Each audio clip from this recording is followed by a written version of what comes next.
Now broadcasting from the Next Gen Conservative Studio in sunny South Florida, bringing you the latest in politics, current events, and pop culture. This is the Whitfield Report with Sam Whitfield.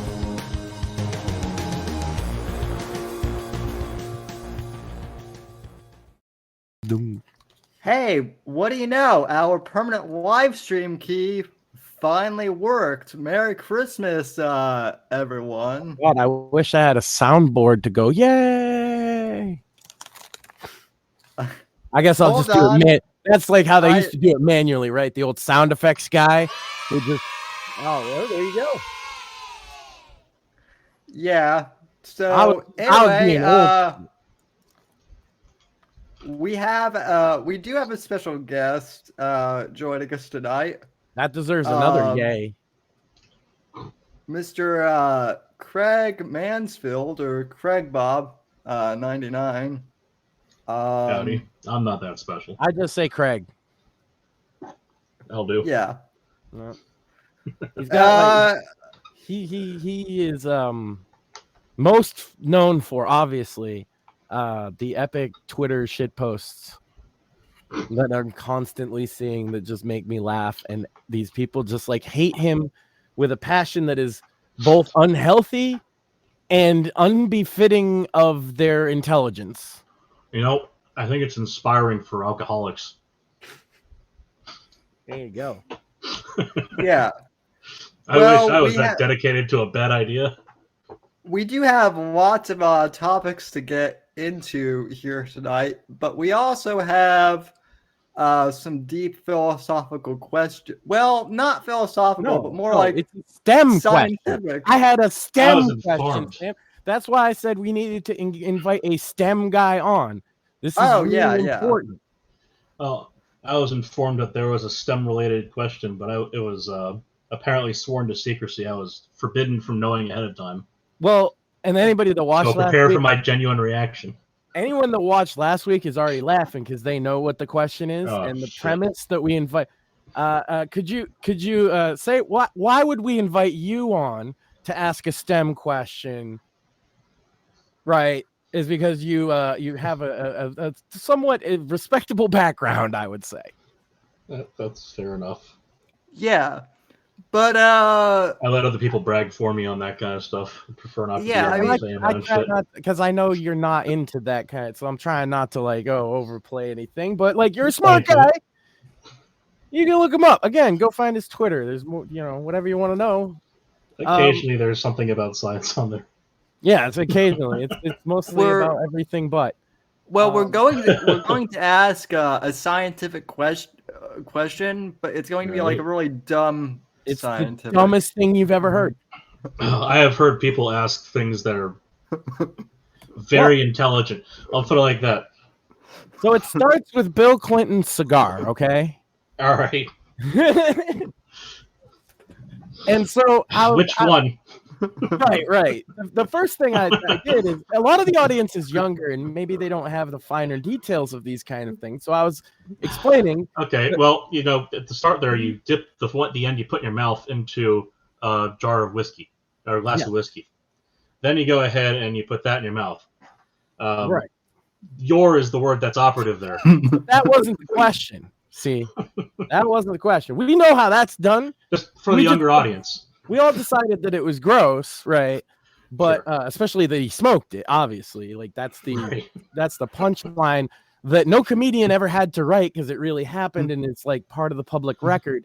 But what came about from that was the idea of, could it occur naturally, you see? How much friction would it take to create smoke? In essence, pussy smoke. All right. Well, so cigar is it depends on the kind of cigar. If it's obviously a cigar being combustible, but I'm talking about doing it manually, through the sex. Yeah, I get it. We're gonna get to the point where we get to some reciprocations per minute here in a minute. We're gonna get to RPMs, or RIPMs if you want. So. So they have different kinds of cigars. There are those that are paper wrapped. which case the ignition point of paper is 451 Fahrenheit. It's those who've gone through an adequate school might know from the famous novel. Right. Terrible ending to that shitty novel, but famous novel nonetheless. And then if it's seaweed wrapped, I don't know what the ignition point is for that.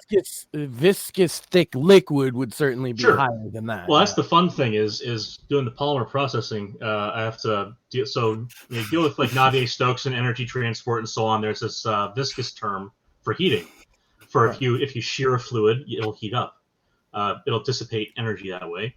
And for liquids like water, for the most part, it doesn't really matter. But your body does produce a whole bunch of polysaccharides in your mucous membranes, and they are non-Newtonian fluids.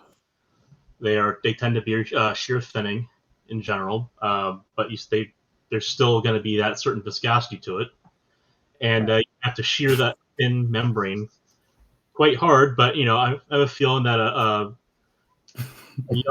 young energetic man like Bill Clinton could get away with perhaps getting it up speed. These days, with all the medications and such, So on that point, I mean, he'd have to probably be going at a pretty decent pace. I feel like it's hypothetically possible, but you'd probably like break your own back with the force needed to create that. The first thing he'd have to do is make sure that we'll call her the patient for kindness. He'd have to make sure the patient was anesthetized, because that much friction, that building up that kind of heat, is going to cause significant pain before you get to the ignition point. Right. And scalding kind of pain for the guy as well, I assume. Oh, sure. Yeah. I mean, there are those fire and ice condoms. There might be something to that, Well, so what you're saying is maybe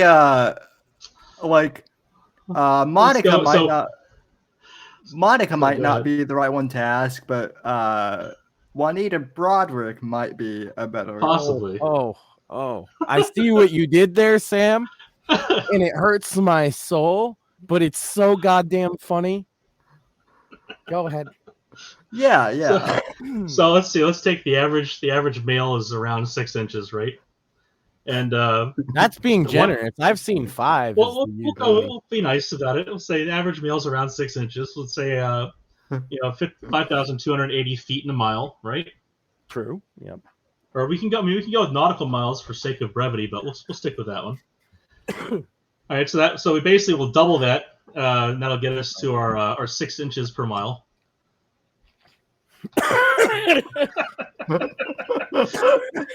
Yeah, there's a speed coming in soon. Let's see. How many? The inches per mile scale doesn't sound as funny in any other context, by the way. So let's go. So let's say what's the average? Laying miles of pipe out here.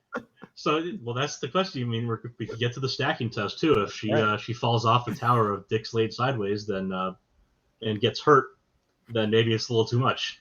Well, we're also, just to give you some context, we're also assuming that this happened I told my wife earlier today. This is the funny. You'll laugh, Sam.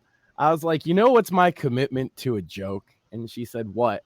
And I said, we're having an engineer on to discuss the physics of pussy smoke. And she said, yeah, I'm going to be there for that, right? And she is. And she's looking at me. But she coined the phrase pussy smoke, let us not forget. Okay.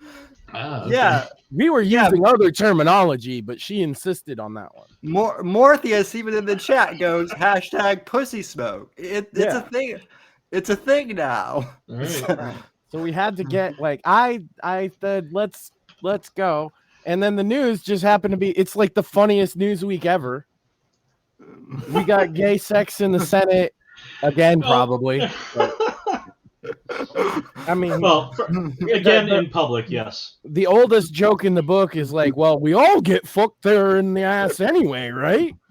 Was he wearing red, white, and blue on his condom? Yeah. Well, you see, that never arrives lubricated. That's I'll say this: it's the last bipartisan act in Congress I've seen in a long time.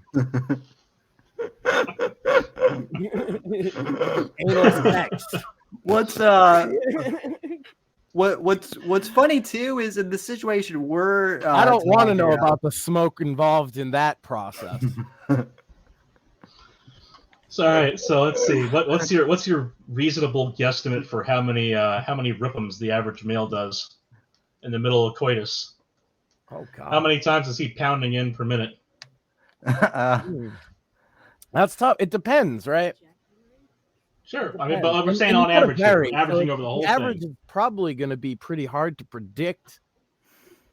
Because you got to go faster, then a little bit, back off. Like, yeah. What is the average per minute? Maybe like 5. Whatever she says it is, right? Yeah. I never thought to count. I was thinking about other things, you see. 5 to 10 per minute? We can convert units per second's fine. Oh, that seems a little high. There's a lot more than that. I think you're on. Yeah, I think it's closer to 60. I think it's once per second is a fair guess. Okay. So Okay. that's 6 in, 6 out, right? Yep. The old That's and fine. out, as they say. Times 2 again. So now we've got the inches per mile scale as well as the old and out scale. Right. So that's Well, because instead of feet per mile, it's per times second 2 sounds for reasonable, and then if you're going fast or slow, it's probably going to average out to that anyway, right? In the end. So we have the inches per mile, and then we now have the say 60 thrusts per minute, right? TPM, if you will. And so what would you say? The D scale and the Goddamn. TPM, we got that. All right, so, that's 12 inches. That's an in and out, 60 times per second, or 60 times per minute. That's times 60. That's 720 inches per minute. Divided by Greatest 50, scientists in the world, ladies and gentlemen. 5280. Divided by 2 again. That's just the 6 inches there, and then that should give us that'll give us miles per minute, right? So Yep. multiply that shit by 60. Want to get to an hour? You're talking about just over 4 miles an hour. Hold on. I think there is a variable that's kind of important here, in that you're using the 6 inches because that's the size of the dick, but you're not always going balls deep, right? So shouldn't the average size be like? That. That's why I said 5. Actually, I think 5 accounts for it. Well, no. Well, let's just we start somewhere and then we can modify. This is called the first approximation, right? So our first approximation is that the speed of your average coitus is going about 4.09 miles per hour. So just doesn't sound that far off, does it? Sounds almost reasonable. 4.5 miles per hour. Yeah, that's not, like, it's a good brisk pace, actually. Sure. I would say healthy for the heart. I should know. Oh, shit. I have heart problems. You see. Fair enough. So forgoing the rest of the stuff that goes into the formula there, we'll just go ahead and bring it back to very basic stuff for shear induced heating. So it's roughly the shear rate squared times the viscosity. That's roughly going to be the heating rate. But how do we determine the viscosity? Well, so the viscosity. We'll just say the viscosity of water is 1, and it's like what is it? It's 0.1 millipascal. It's 1 millipascal second is the viscosity of water, room temperature. So then, molten HDPE is like 10,000. It's probably going to be negligible difference from water, right? Well, I mean, like I said, there's. Let's see. Are you going in dry or not? Is there lube involved? That does create another variable. Yeah. Again, these are all non-Newtonian fluids unless you're spraying water down there. I mean, it is Bill Clinton, so I'm going to assume that, like. So he's going in dry, and he's got extra friction from how rocky the hold on. If the intent is to get the friction so high that you create smoke, then maybe he is going in dry. Yeah.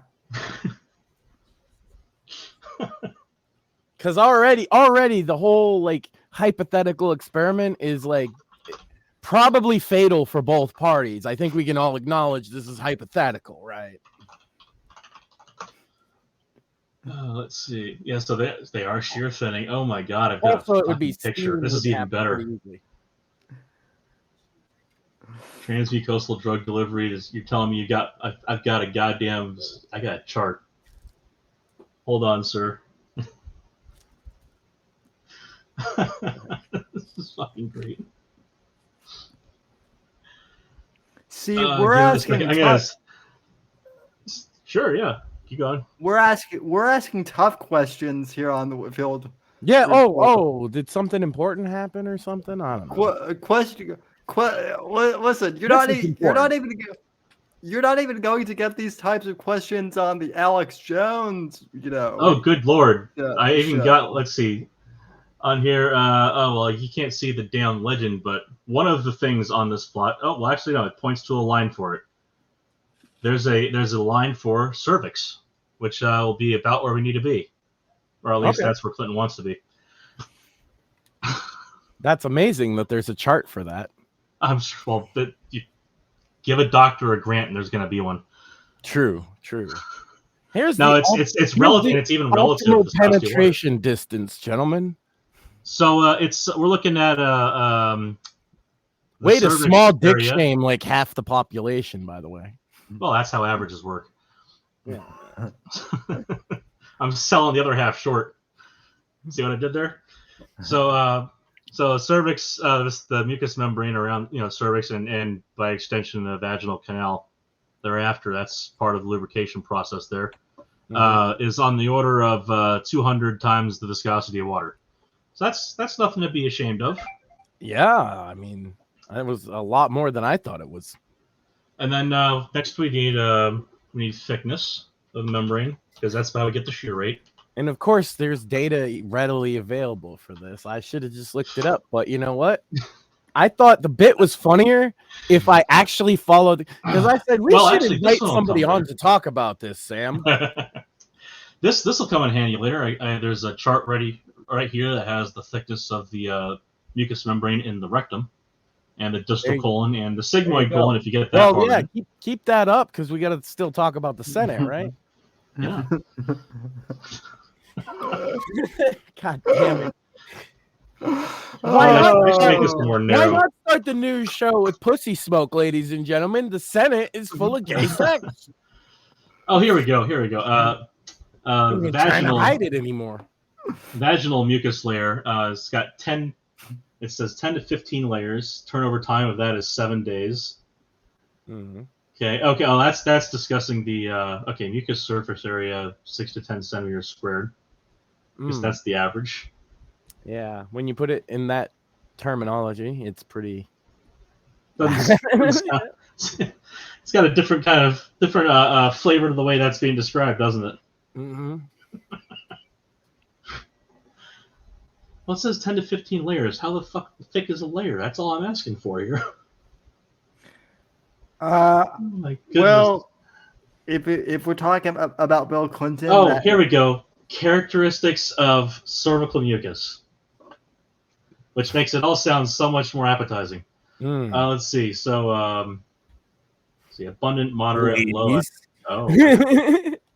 There's that's in quantity. It's abundant, moderate, low, or absent, or 100, and then that adds up to 100%. So this is population statistics now. In appearance, to be transparent, opaque, or unclean.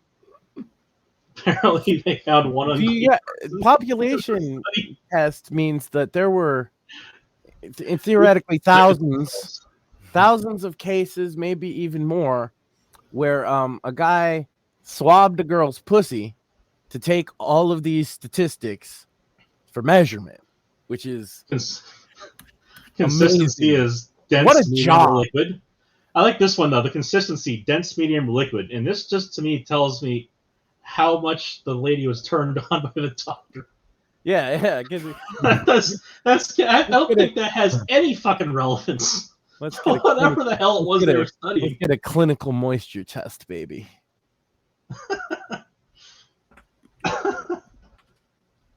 Let's Let's see. Science. The one had viscosity there, but that's not brightness. And somehow we pay for this guy to test chicks' fucking vaginal secretions. Right. That just seems a little bit. Now, Seems a little bit cruel to the rest of us, doesn't it? I had a guy on so we could talk about this. I think it's important information. I'm just not sure if my tax dollars should have funded it. You know, Well, that's a good question. It could have been through an NIH grant, could have been through an NIH SBIR grant. So it might have been a private entity, a business researching how they should lubricate their next condom product. You never know. True. They need that kind Max, of for the public. Max, perhaps our tax dollars shouldn't have gone to this, but Morpheus just DM'd me that we've clearly spent government money on much stupider shit than this. So fair enough. Yeah. Let's see. There is that. And it seems that the rough, and this is probably more of a body average. So we can throw a nice healthy plus or minus 50% on this as need be towards the end of this. But about 100 micron seems to be roughly the thickness of the average mucous membrane anyway. So we'll just go ahead and use that. So the shear rate is going to be basically how much you're changing your velocity across the thickness of a membrane divided by that thickness. So you're looking for your shear rate's going to be in reciprocal seconds.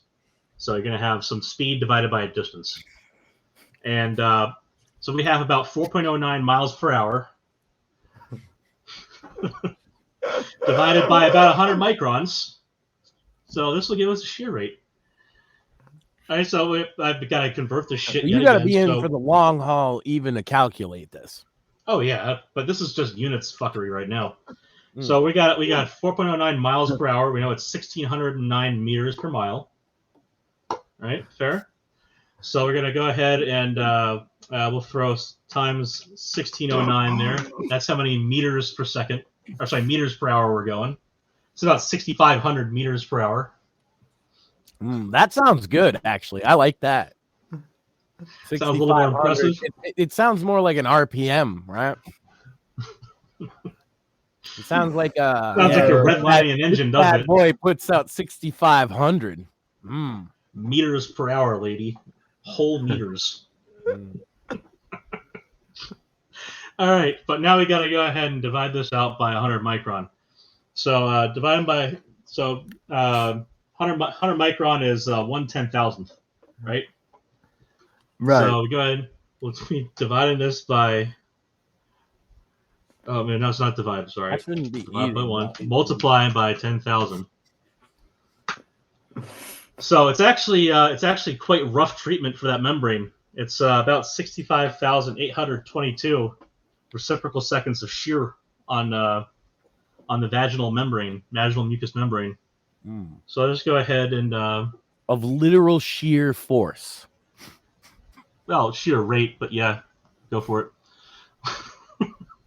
Wow. So I square that number, which is a much larger number. Right. Stupidly large number. Okay. Obviously, yeah. And then we're going to multiply it by 200 times the viscosity of water. Or sorry, 100 times the viscosity of water. So let's see. Viscosity of water is it's 1 millipascal second. So the Pascal seconds divided by seconds squared is what we're going to end up with, and that's going to give us our shear rate. Or sorry, our heating rate. That should basically give us watts. Well, let me rephrase that. It'll give us watts per cubic meter.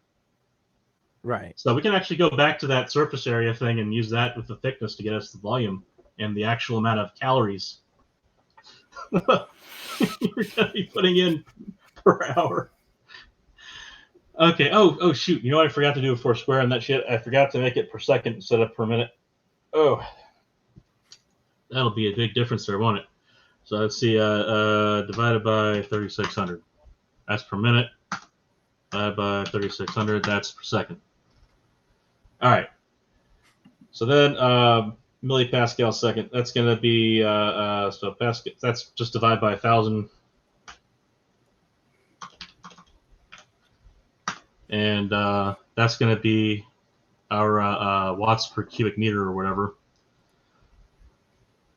But keep in mind, we're talking about a very small volume of liquid involved here. But on the order of 334 and a third kilowatts per cubic meter of heating. Yeah, it'd Of the only mucous membrane itself. It'd be a few milliliters at most, right? Yeah, I think getting a cubic meter of vaginal secretions would be quite impressive. That's To say the least. that's You got to get one of them Vivid Entertainment contracts at that point. what is that? That's 1,000 liters or whatever, right? There you go.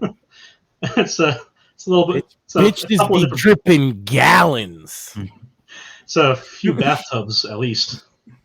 Oh. Especially for old Slick Willie. There you go. All right, so let's see. They said 6 to 10 square centimeters of area involved, right? So we'll just use the ye old inches per hour method for raindrops, and rainfall. And we'll go with that heating rate times that volume. So we'll just we'll say it's 6 and 10. So split that. We'll say it times 8. I suppose for the sake of this, she'd have to be like have an IV or something to stay hydrated. Right. So times 8. That's probably centimeters both divided by 100. Really. Maybe keep some Pedialyte handy. And then divide by 10,000. Divide by 10,000 again because we're talking about 100 micron thickness, and this is overcounting, by the way. Still overcounting because we're neglecting the curvature of the cylindrical shape there completely. Yeah. Yeah. 3D so that comes out to about 2 2/3 watts of input heat from your thrusts. That's a bit of friction. That is. Yeah. And I'm sure it would feel great for a while, and then you'd feel like your dick's about to explode at some point. Well, here's what we can do also. So we know the so we got the heating that's involved. We know the volume involved, right? We know that 1 watt will 1 calorie will weigh. Sorry. Oh my god. All right. So how much is it? How hard is it to raise water by 1 degree C? You remember, go back to your elementary school thermodynamics here. So we'll call it 6th grade thermo, when they introduce you to a couple different units, like calorie, and why the calorie on the back of the box of cereal is way different from the calorie you measure with the burning peanut. Yes. Yeah. Factor of one's 1,000. A measure of energy. The other one's a measure of guilt. Yeah. So that's good.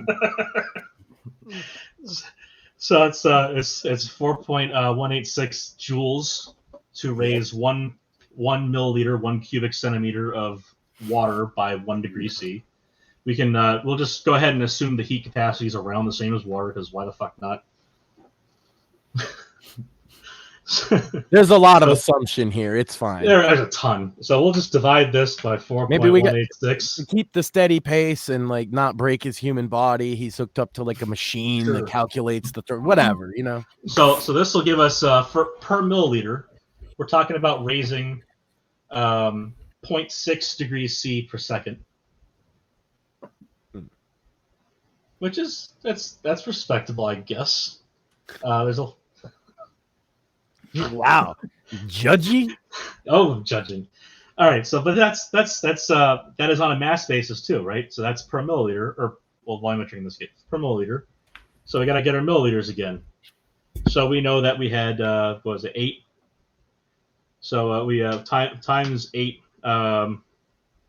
square centimeters for the area, and then because we have the micron, so we want that in centimeters. It's going to be divide by 100. And per the average vagina and the average male doing average thrusts over the average time period here, we're talking about 0.05 degrees C increase per second during the average coitus. Yeah. So let's go ahead and assume that the average Bill Clinton goes for about 2 minutes. Yeah. So times 120. That's true. And that would only raise her vagina in temperature by 6 degrees C. That's without any circulation. We're assuming he's fucking a corpse at this point. Yeah, of course. Yeah, clearly. Because the rest of the body also does things, including warm up, but also distribute the heat away from the area. But let's say she had a circulatory collapse in the middle of it and went into shock. Yeah. And nothing was moving, and there was for some reason still ain't asbestos. Complaining though. You know what I'm saying? For some reason, there's asbestos lining the inside of her vagina, but still a mucous membrane on the inside of that for good insulation. Then it would be then over the course of one Bill Clinton average 2 minutes, it would be about a 6 degrees C increase in temperature. So if you're talking about smoking in that area, then you have to probably get to at least the point where you're getting steam coming out, right? Right. Steam, I felt like steam would have been long in the rear view mirror. So we'll go ahead and say, how do we get? So let's say let's get to the boiling point. I've achieved steam. Not to brag, gentlemen, but that's not even unreasonable to achieve steam from this particular. Right, so especially if it's really cold outside. It almost. Never mind. So divided by 2 to get me per minute is just over 3, which is nice because it's a round number. We can work with that. We can just skip the rest of the bullshit coming after the decimal point.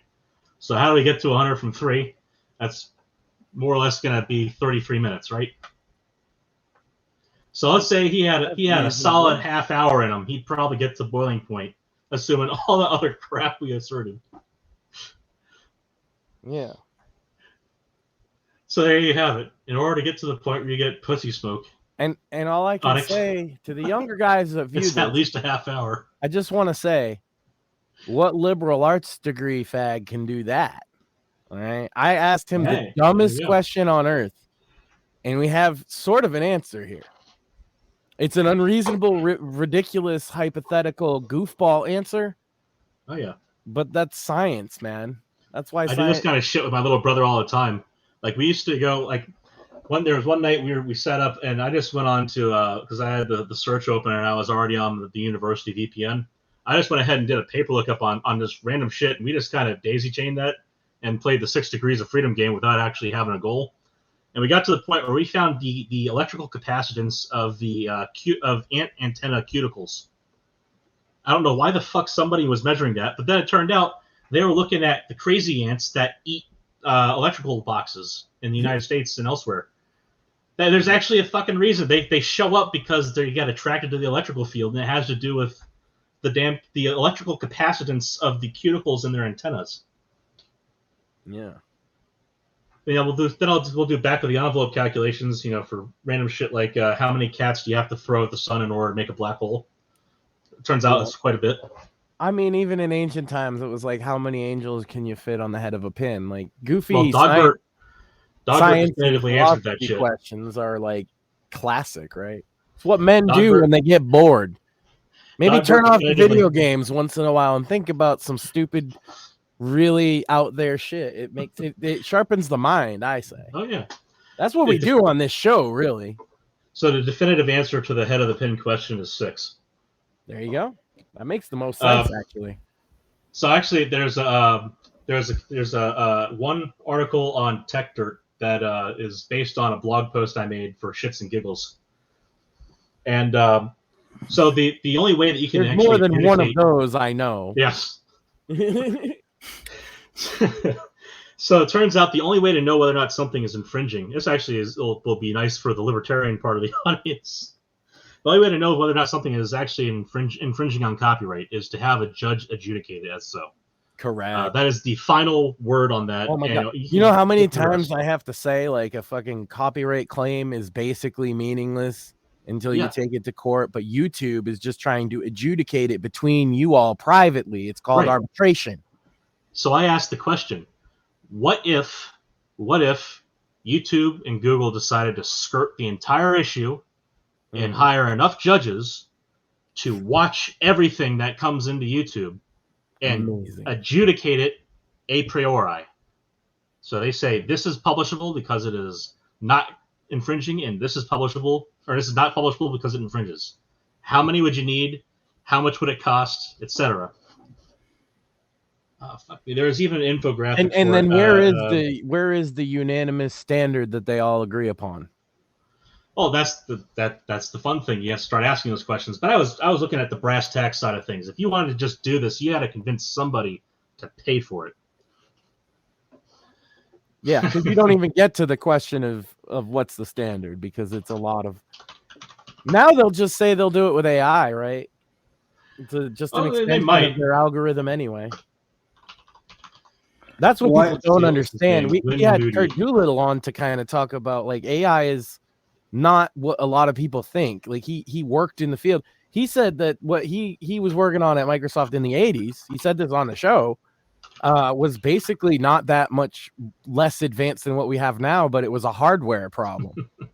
This is just parsing larger and larger volumes and It's a basic IRC chatbot on steroids. That's it. People think it's like this sinister fucking force, you know. What's sinister about it is the way they've programmed it to propagandize for their side of things, right? But it in and of itself is just it's a really advanced chatbot. It's like a Markov chain, you know. Oh, let's see. Here's the Gizmodo article that was on it. It all derived from a Markov. Tay was a Markov chain, you know. Tay AI. Yeah, Tay was just a Markov repeater. Yeah. That was a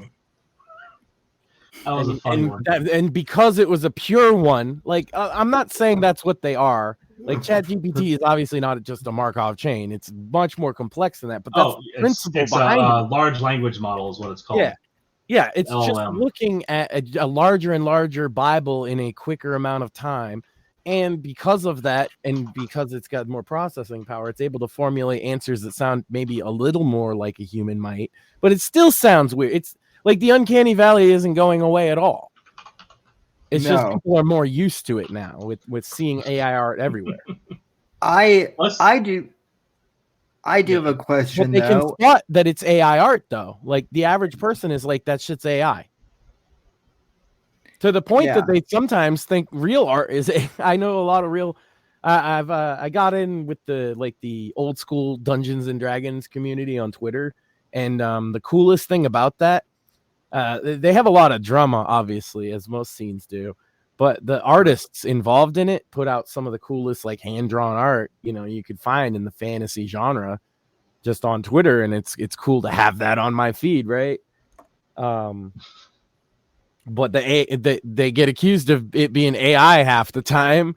And a lot of these guys because they're old school guys, right? They pride themselves on all the art being hand drawn and classical.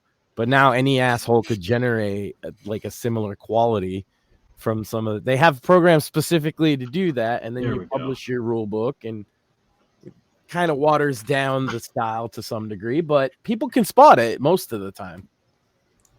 Let's see. So my website's broken, of course. That won't be true for long, I don't think. Down the archive. I think that people spotting what's AI and what's not will probably go away for the most part at some point. Mostly because of exposure, though, not necessarily because AI will get so good it gets past Uncanny Valley. No. Let's see. There was the number I needed. Because the number is rather unique. It's because sometimes human art can cross Uncanny Valley, right? So, Here's a question, though. True, that's like my favorite kind of art, honestly, is like outsider weird shit, like avant-garde. I'm kind of a nerd. Here's a question, though, gentlemen. Like Mr. Bungle is a top 5 band of mine, right? Like I like really. Oh, it was because India said that Google and Facebook should pre-screen all user-generated content to stop jerks. That was March. That was not March. Monday, December 5th. Jerk's like a technical term, yeah. Sure. Well, it was December 5th, 2011. And then where was it? And that's why I gotta give. I always give a shout out to Rumble. They've never sent. I've censored myself more now. Oh, that's right. So I did this in response to this article in 2012, I think. And I went ahead and I actually linked to you the archive. Yeah, because May 23rd, 2012, and this one was May 23rd. So I saw this and I laughed my ass off at the back of the envelope shit, and I went ahead and threw together something. So the answers are kind of fun. You go ahead and assume that a reasonable. We'll go with reasonable stuff, so like a reasonable judge getting the average pay at the time, and getting 10 minutes per minute of uploaded material to make sure that they were judging things appropriately. Mm-hmm. Working 8 hours a day, 5 days a week, etc. I believe that was what it was. And blah blah blah blah. Okay. 2 additional minutes for every minute viewed. If not 20 or 30, settle for 10. So 10 minutes per minute. Final cost of screening was just shy of $37 billion per year. It would have required just under 200,000 judges to be hired by to be hired, and they'd all be Silicon Valley judges, of course, because why and not? Be trained, right? Of course. And I left out some costs. This is the recurring costs. So the time to break even on an investment like this wasn't even considered. This was just how much would it cost, assuming all this shit was set up ahead of time. And by the way, the operating cost for YouTube in that year was, the revenue I think it was for Google for that year was $38 billion. I love the choice of neon green for the calculations because it really makes them pop on the page. I just want to say. Well, thank you. Yeah, the average pay for a judge in Silicon Valley in dark mode. I'm actually one of those people. I don't like dark mode. Mm-hmm. Like I like light mode, and I tell people it might be because I have blue eyes because they are adapted to like brighter light. That's the whole point. You had blue eyes because you lived in a place with snow. It helps. It's the same thing with like I'm the green eyes master race mutant over here. Me. Oh, how dare you have on light mode? And I'm like, I see it better that way. I have screens up all day. That's the way I see. I also grew up in an era where like that was a breath of fresh air to me because I grew up with DOS. Mm-hmm. And when Windows came out, it was like a revelation to young me. Like, my God, I have a UI and it's bright. Yeah. Dear God. Nowadays, background's this shitty tiled blue pattern, but at least it's a background. Steam Deck has kind of almost fully converted me to Linux, though. I can't lie. Well, what I suggest for those out, I generally do things on Windows, but by the way, dual booting for most applications, especially in STEM, completely unnecessary. The Windows subsystem for Linux, WSL2, so it's the second generation's already out, allows you to use a windowed GUI if you need it anyway. And all of the command line stuff you can just do directly into command line. Pretty much every major Linux strain has a Windows-like. A lot of people don't know this, I find, and non-tech people anyway. The Linux looks exactly like Windows for the most part, but the problem is if you want, there's so many different kernels and strains, and for different purposes. That's what I mean. Is suppose somebody is hell bent on finding a way to convert to Linux, but they don't want to leave the comfort of Windows. Get Linux. Right. It's designed specifically for people who use Windows. And that's the beauty of the open source of it. And I've always liked Linux, but like Steam Deck and what Valve did with Steam OS for the purpose of it has like really changed my mind. It's really great. I really enjoy the fucking thing. I thought I was gonna be like, I'll have fun with it here and there. Mm-hmm. Just the fact I can emulate every game ever. I can customize the fucking UI to whatever I like. It's got the little mouse pads, so I can like navigate the desktop to actually. And you can use the command line on it, and I do often for things like moving shader caches. Right, there's like a command line on GitHub that I copied that'll install a thing, and it helps you clear out all the shaders. And I have to do that because I got the one with the small internal storage, and sometimes it fills up with that stuff. Just making sure I get this out there on Twitter now that it's after the fact. Hashtag pussy smoke. We're live. There you go, though. I mean, I just thought the bit was funny because I knew somebody who would at least attempt to answer it because it's fun to do science. Yeah. I like, particularly for me, it's like I've always liked your stuff like this because I like math. Mm-hmm. I don't necessarily know all the scientific models, but I know quite a few stuff with like electronics. Obviously, if you work with electronics, you kind of got to know like Ohm's law and shit. Right. This is a first approximation. We've gone slightly more advanced than just doing a power of 10 analysis here.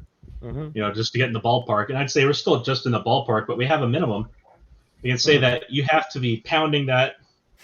For the average person, has to be pounding that at least a half hour to get in the neighborhood of being able to produce smoke or steam at least. Yeah. If you're gonna get to smoke, that's 212 Fahrenheit would be at that point, and we're talking about a little over double that in order to get to the point where you're lighting paper on fire. All right. So in other words, Bill Clinton is not capable of that. I think we can confidently say that, yeah. Yeah. Well, especially at his age now, but even in his prime, I think that's a fair assessment. Well, he'd have to be thrusting a hell of a lot faster than 4 miles an hour. And he's too busy smoking the cigar anyway. He did the cheat code. See, I wanted to see how you would do it the real way. And like I said, the steam thing, like the room temperature, obviously matters immensely. Obviously, these all calculations would assume a standardized room temperature.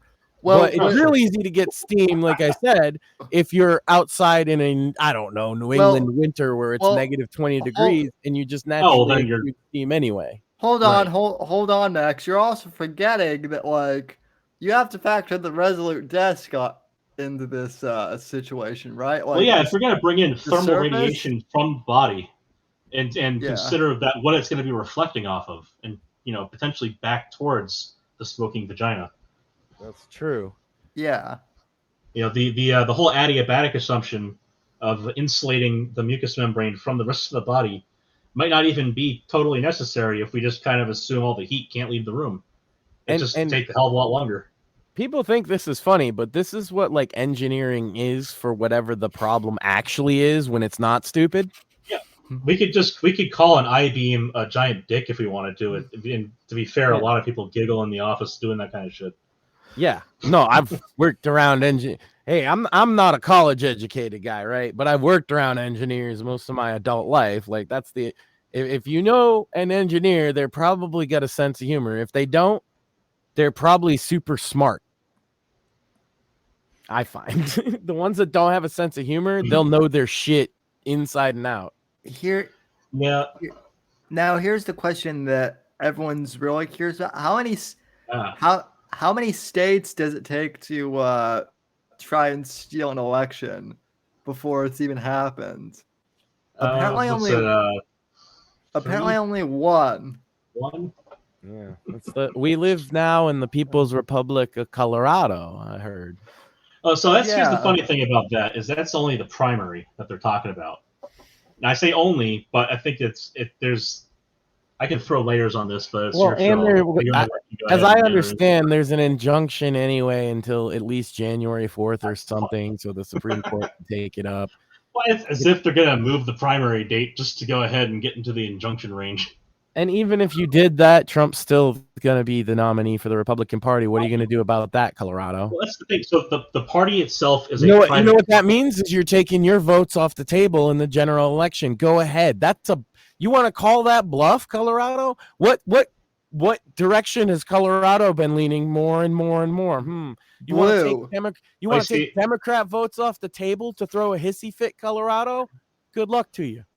This is why I think Ramaswamy was very smart about this, because it's the same way AOC and her crowd will make a virtue signal out of voting against something where their votes don't matter, or like what's his name, Thomas Massey doing the same shit. But the thing is, traditionally Colorado was a purple state. It's just been the last. So they're actually. That's what I mean. It's from one of the smart by most telling him to important get all the votes out.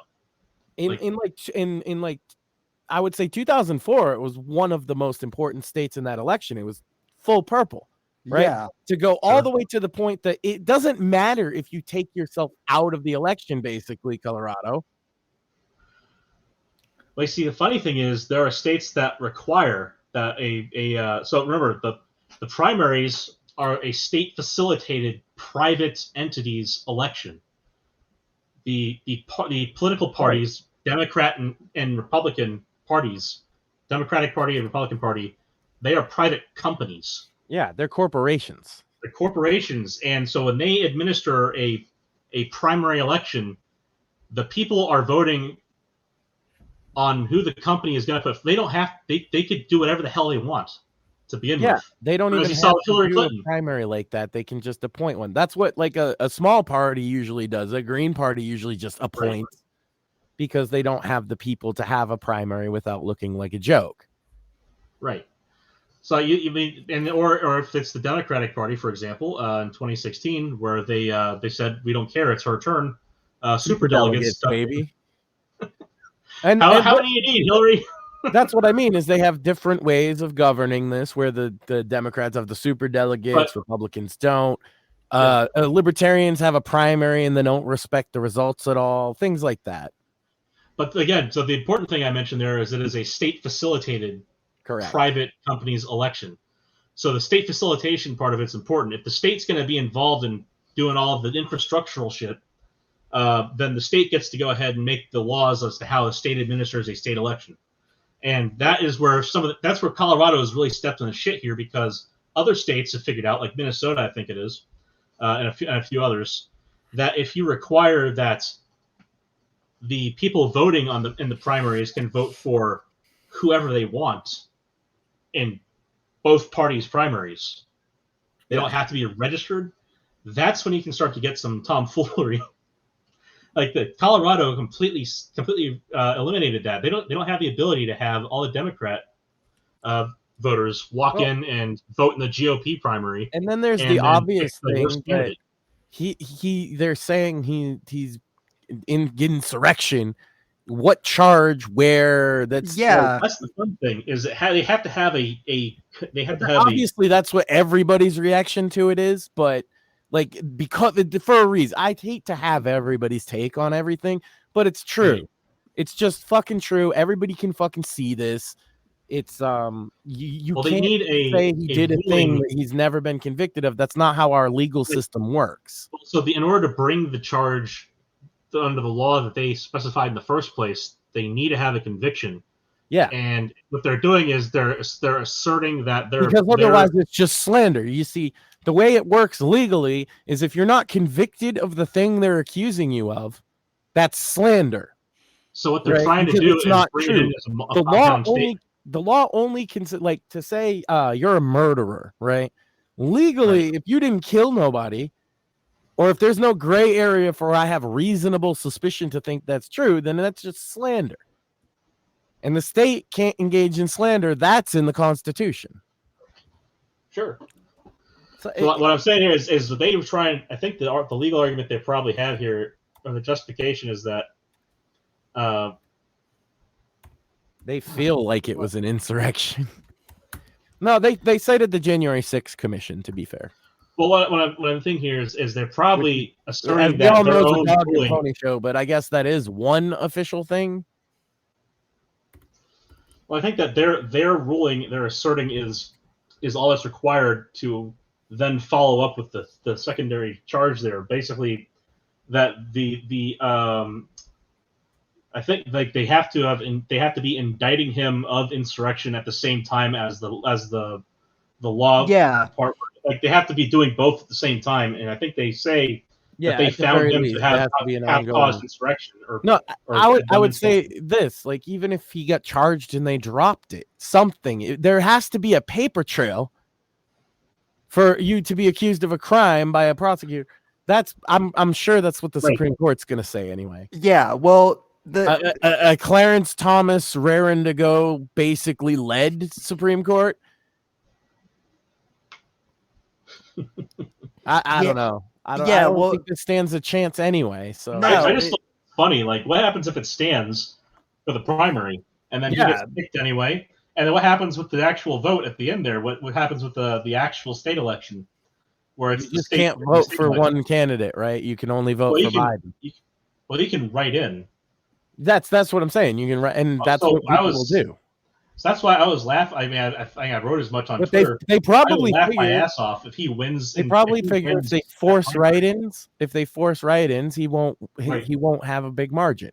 Well, what happened in was it New Jersey or was it what? It was one of the New England states where the guy won by write-in. Like but this like just recently too. Yeah. Like what was it in 2020? He won by write-in, right? Yeah, I forget the name yet, but yeah, it's easier up here because the population size is small and people. What I'm getting at here is if they're sitting there thinking it's not a possibility, it literally just fucking happened. Yeah, it For you to really be is. saying that now is stupid. I've said all along I'm not voting for anybody. People were like, "Well, but okay, who else would you like?" Say Trump wasn't it. I was like, I'd still write his name. I don't care if he dies. I'm still voting Trump. I voted Trump twice. I feel that the second one was robbed. Rumble finally lets us be honest about that. Yeah. You can say whatever you want about that opinion, but that's what I believe in my heart. And I am going to continue to make I can't make sure that it's fair. Well, I'm not in any position to do anything question. except express myself and vote, right? So I posed a math question. And even if they take your Twitter. vote, it's like, what are you gonna do? I said my piece at the very least. Like, my conscience is clear. I So said my irrelevance piece online. I voted. They're fucking screwing us in every direction. Of relevance to And then they're screwing each election. other for porn flicks in the Senate too. So I guess it's okay. That's very diverse. You should clap for that. No, he already clapped enough. He just didn't use his hands. God. Like fisting or something too. Jesus Christ. And that's what we need, ladies and gentlemen. Jesus Christ. Happy Remember, Merry Christmas. Twinkies. So I asked this actually 2 nights ago on Fake Untitled. I said, why would Hostess do this? Twinkies will never be the same. I love how they're still going on about Lauren Boebert's thing and at least they never took their clothes off. Well, and it's not just that, but it's like the teams 3 seats behind them were probably doing it too. Well, it's a little, I don't know. Well, all I said is who they're hasn't felt the chick's titty up at a theater in the dark before? Well, but also these motherfuckers got night vision trained on her. Well, I was going to say, the thing to remember there is somebody knew to point a camera at them the whole fucking time. With night vision. They knew going into the theater she was hammered. Yeah. Yeah, well that's what I was gonna say too. It's like the two circumstances are way different. Like someone found grainy night, vision security camera footage, basically, and and then it was also a picture of her with a low cut top, and I'm like, right, who fucking cares? Right, but all you're doing is making all the men in the country pay attention. Versus it was more like a voyeuristic thing, whereas versus anal gay sex on the Senate floor. Let's call it what it is. Yeah, anal gay sex for pornography. Yeah, so for retail pornography was filmed, including possibly fisting. I've heard there's fisting. I'm not gonna watch gay. I heard that too. I'm not gonna watch gay porn to find out, ladies and gentlemen. I am not that good of a journalist. Okay, I'm sorry if I disappoint any of y'all. You can find out for yourself, though. So with Boebert, I think the thing that people miss, the most embarrassing thing for her, is when she tried to pull the "Do you know who I am" shit on the LA Echo. Hey, that's gotta be the kind of shit you're not gonna live down in the office. You walk in and you say good morning, and your employee looks at you and says, "Do you know who I am?"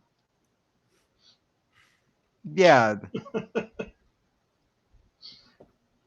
I can't say.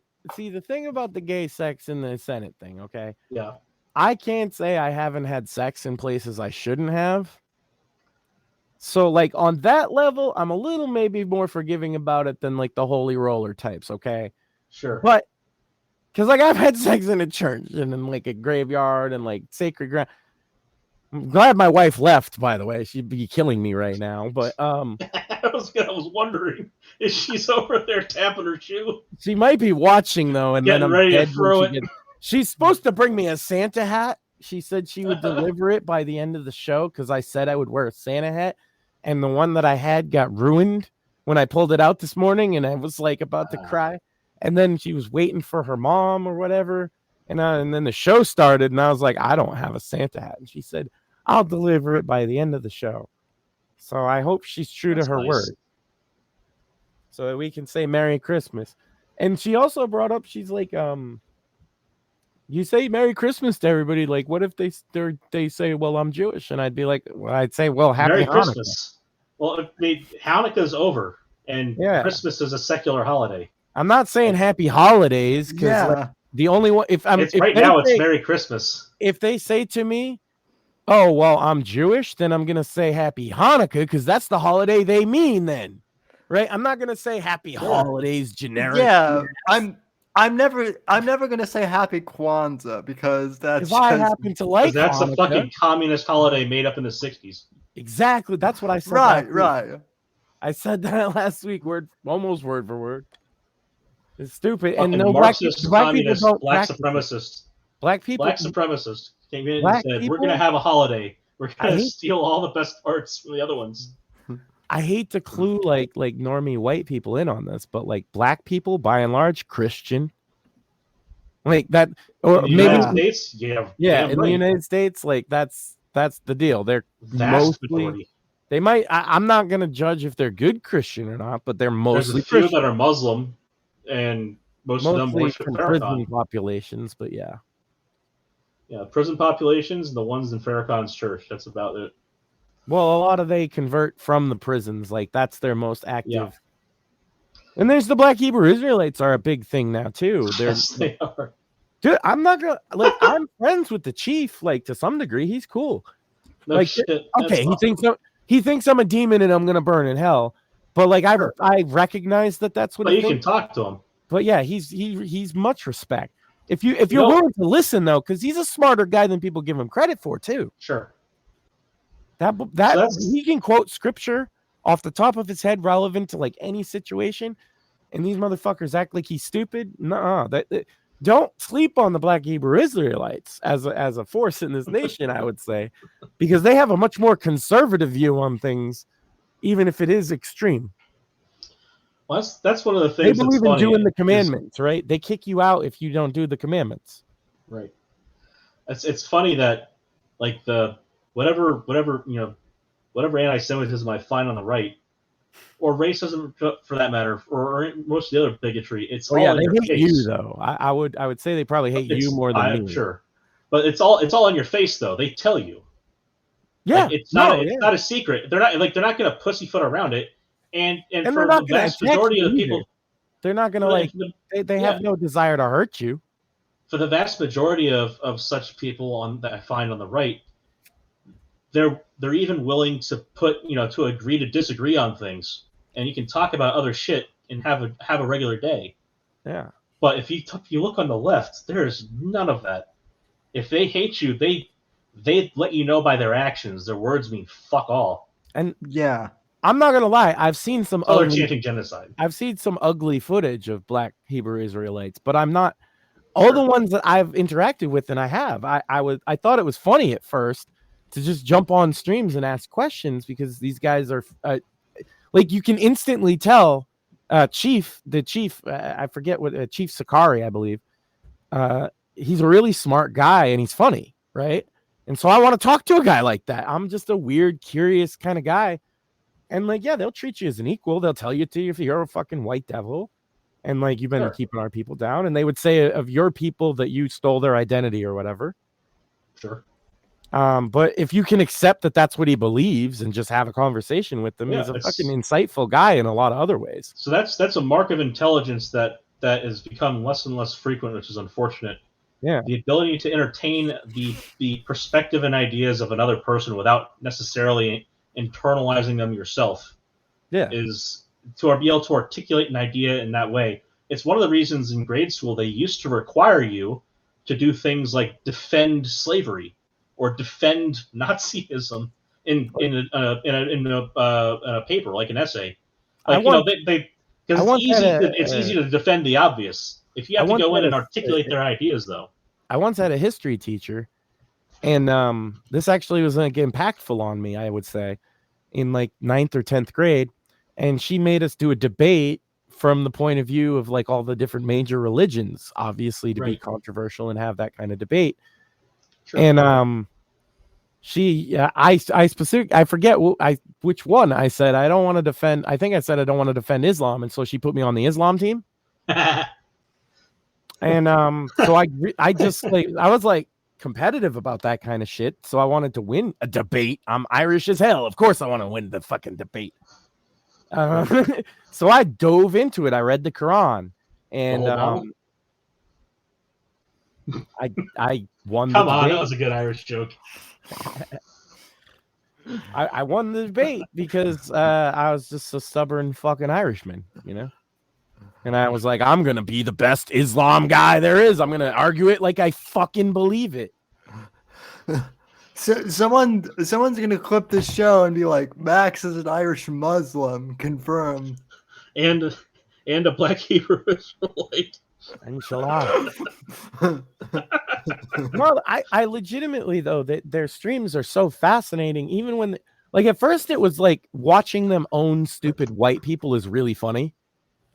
Right, because the stupid white people have no idea of all the things they're talking about, and a lot of what they're talking about is historical and true, and deep history and scripture, and they're not actually wrong about a lot of things. I know this is gonna ruin me, but I think the Black Hebrew Israelites, if you actually listen to them, have a very good historical perspective. At least the ones that I know, the ones I've talked to. I'm not defending every guy, because I have seen some people claiming to be of that religion or whatever in the streets, but those aren't the guys I talked to. And the guy I talked to said he was like in charge of the whole thing, right? Chief Sakari. He was on YouTube forever in different channels, and then they banned him for good. I don't know if he still has he must. Also, their rap music absolutely fucking slaps, and that's why I found them in the first place.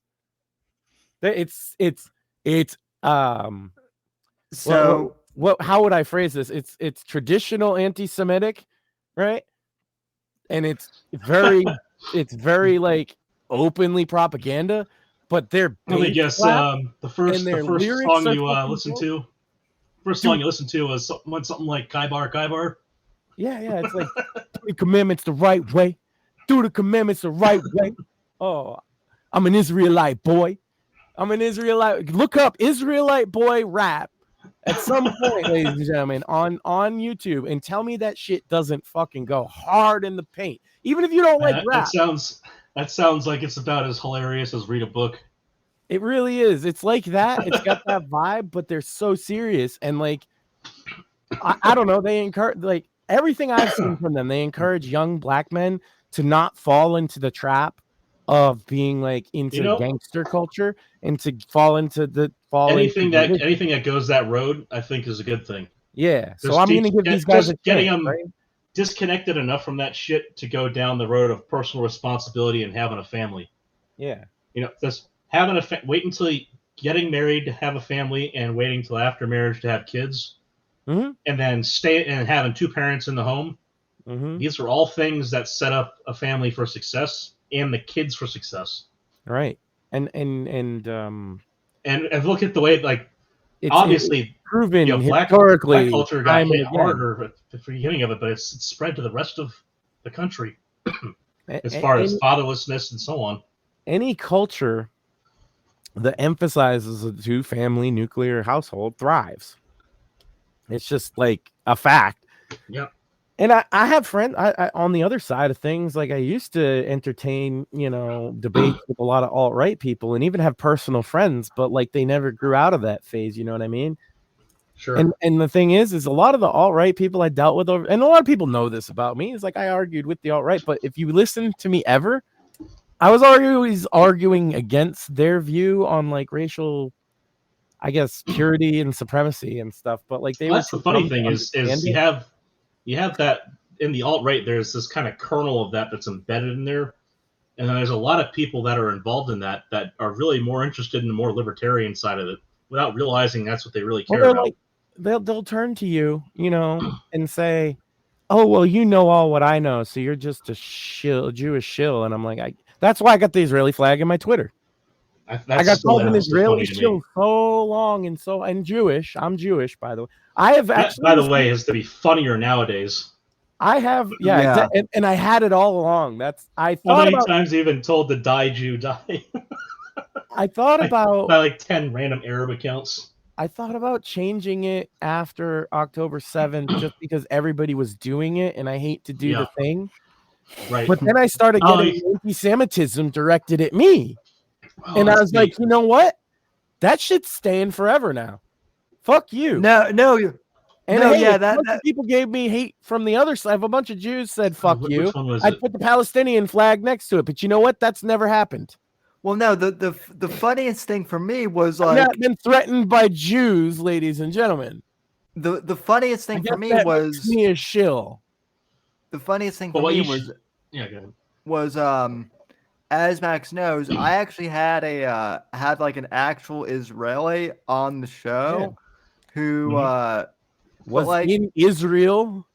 But like our position, the position that Max and I both have on the show is that the U.S. should not be involved in the Israel as little as possible.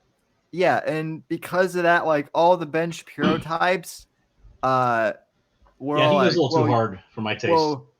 Well, you're an anti-Semite, and I'm like, I literally just had it from the beginning. Like my actual position might be corny, but it's that like I really wish that people could come to an understanding and stop killing each other. And like, yeah, it's corny, but isn't that what we're fucking here for? Like, I don't know. So on that note, Max, corny things, and it also comes back to the flag in your bio. If you really want to fuck with people, put the flag of Jordan in your bio. That's a good tip. I'll probably take you up on that. That's kind of funny too, because you're right. Tell me what it looks like. It looks really close to another kind of flag, doesn't it? Yeah. I was saying because that's what it used to actually be, because that's where they all were. Then they got kicked out. The most profound thing to me about the Palestine stuff lately is actually a personal experience. I don't know if you heard me say this, but I'm walking down the street. I go for walks. I've lost a lot of weight this year. It's been wonderful, right? And so I'm out for a walk. And on the side of the road is a Palestinian flag, right? It's the little handheld kind that's clearly been tossed out the window of a car. And from this environmental puzzle, I could deduce that there's a college directly in this direction, right? Right. About 10 miles. It's a famous this side of the road. That's where the flag is. It's a famous feminist lesbian college, as a matter of fact. And they were at a protest. And they threw that Palestinian flag away like a piece of trash on the way home to mom and dad so that they didn't get caught protesting because they're a bunch of stupid. And that's who's mostly talking this shit, by the way, ladies and gentlemen, is stupid white bitches. Don't ever listen to stupid bitches about anything. Yeah, no. I love women, but don't listen to women. Just you know what? I'll go further. Don't listen to women ever. Period. Just none of them. Max, the way you phrase that as a married man is very straightforward. No. I love one woman in particular. I would have said that if she was here too, though. To be fair. And then while she's there, and then you say, "But you shouldn't listen to any of them." And then you go ahead and you sleep on the couch and you rub one out because it's the sweet victory lap. You go ahead and take it. No, joke. We've always that's the thing is like I've been teasing and messing with my wife in so many ways for so long. It's just who we are. We're a couple of goofballs in public. Well, the way it's supposed to be in this, the way it's kind of the recipe for fun success. Together. The recipe for success on it is marry your best friend and never stop dating. have date night every week, even as a married couple. Go out because that's who your spouse fell in love with, is the person they were dating. Oh. And then, and it should be your best friend by the time you get to the point where you say, hey, if you marriage. don't enjoy company with each other after the lovey-dovey and the fucking sex part is over, then you're not going to be good couple in 20 years, because most of your time isn't going to be the sex and the little cuddles and especially the puppy love phase that a lot of people like. It's like, ooh, the honeymoon phase is 2 years, and then that's it. 2 years at most, Yeah, and then 18 months to 2 years. A lot of people that falls off before they even get to the point of marriage, right? The funny thing is, the average time before marriage is between 6 months and 2 years. Yeah, and that should tell you there's a problem. I dated my wife, I believe, 7 years before we got married. I was with her when we were young. She was 20. I was, I think, 23. Might be a little off there. Oh, wow. We've been together since the day I met her. We've been kind of a thing ever since. Yeah. We enjoy each other. And we're not even into... Here's the other thing. People think that means you be into all the same things. No, it doesn't. Absolutely not. Oh, you have common ground, and then you have complementary differences. Mm-hmm. Speaking of ruining, white people, though, you ruined that one other mass hole pretty good. To the one where even Craig commented on it.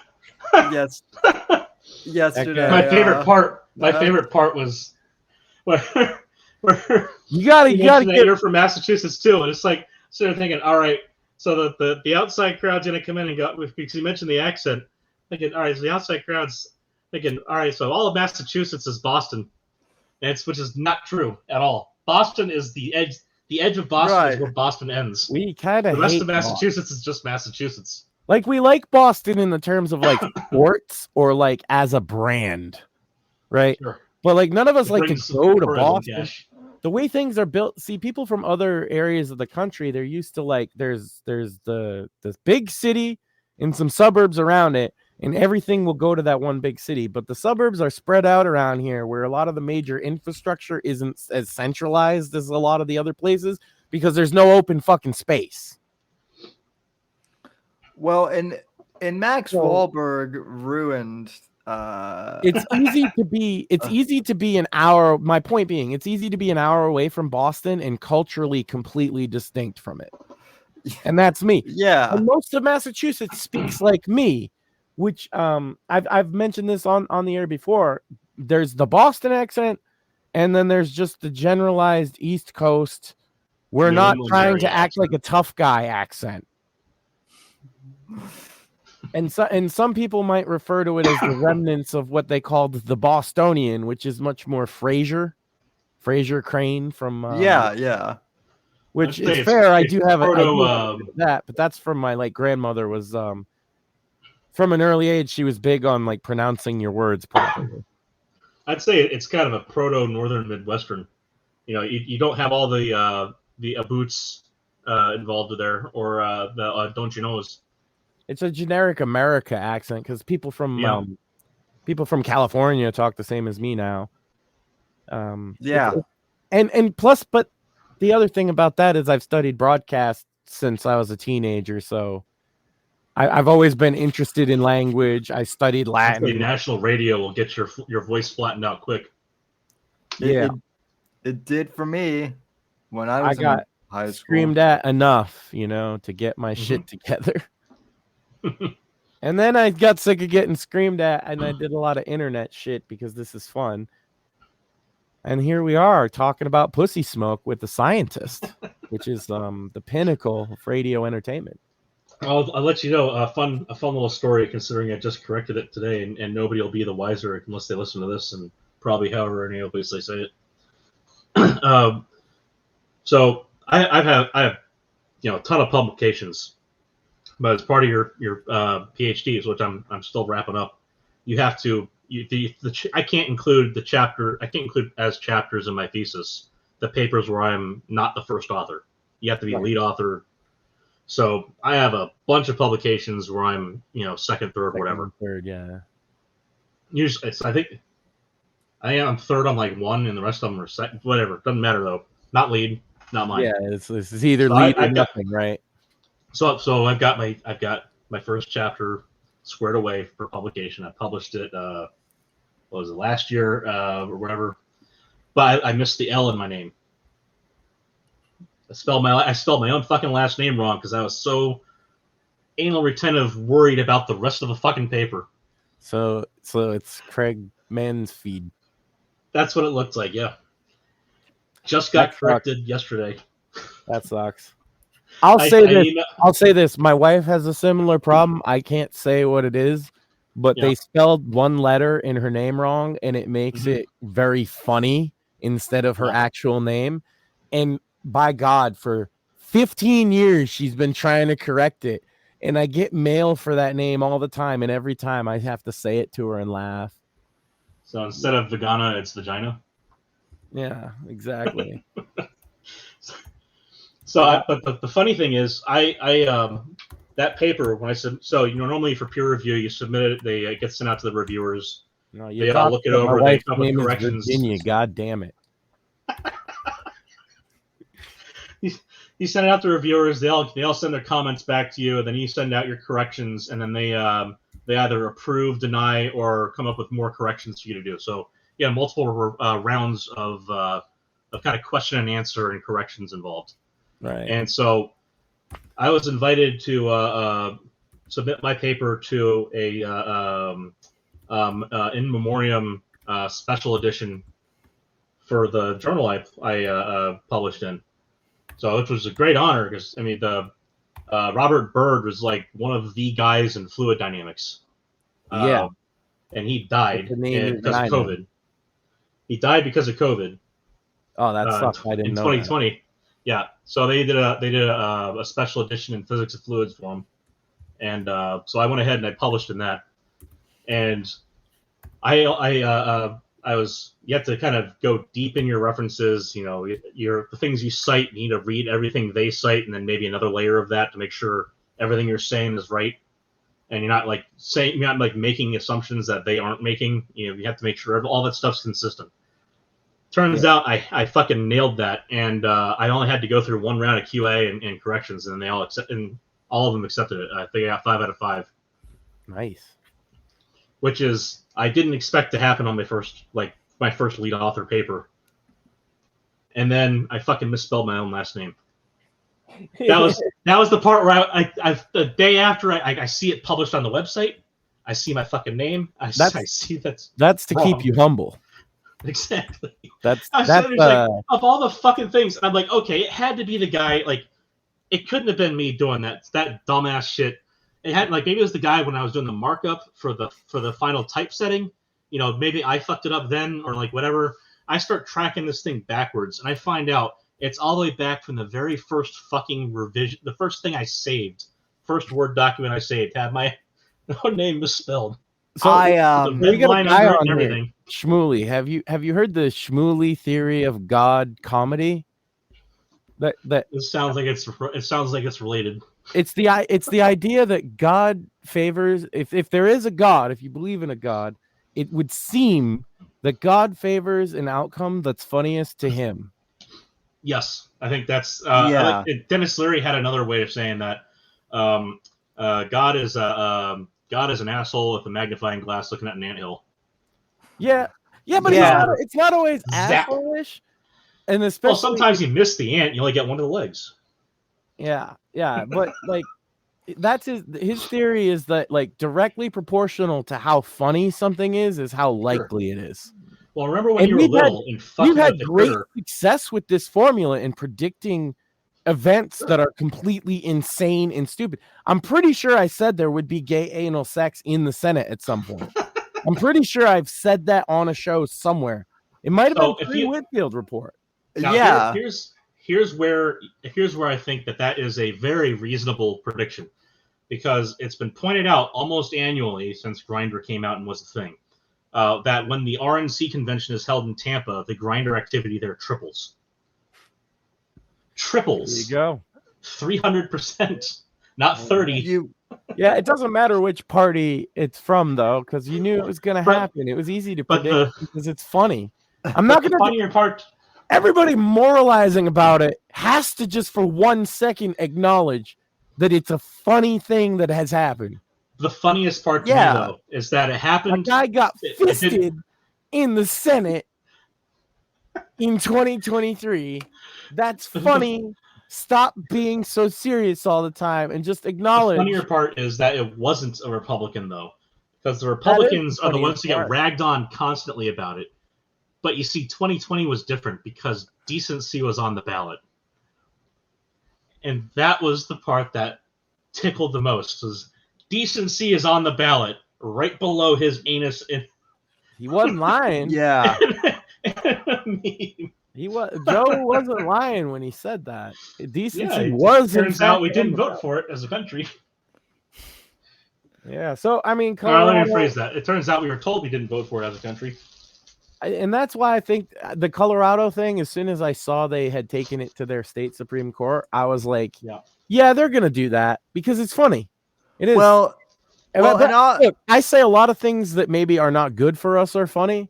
But what I said when Joe Biden got elected first, right off the bat, is like, maybe this is the best thing for our side. Well, and it seems to have invigorated and grown our side quite a bit just by virtue of how bad he's been.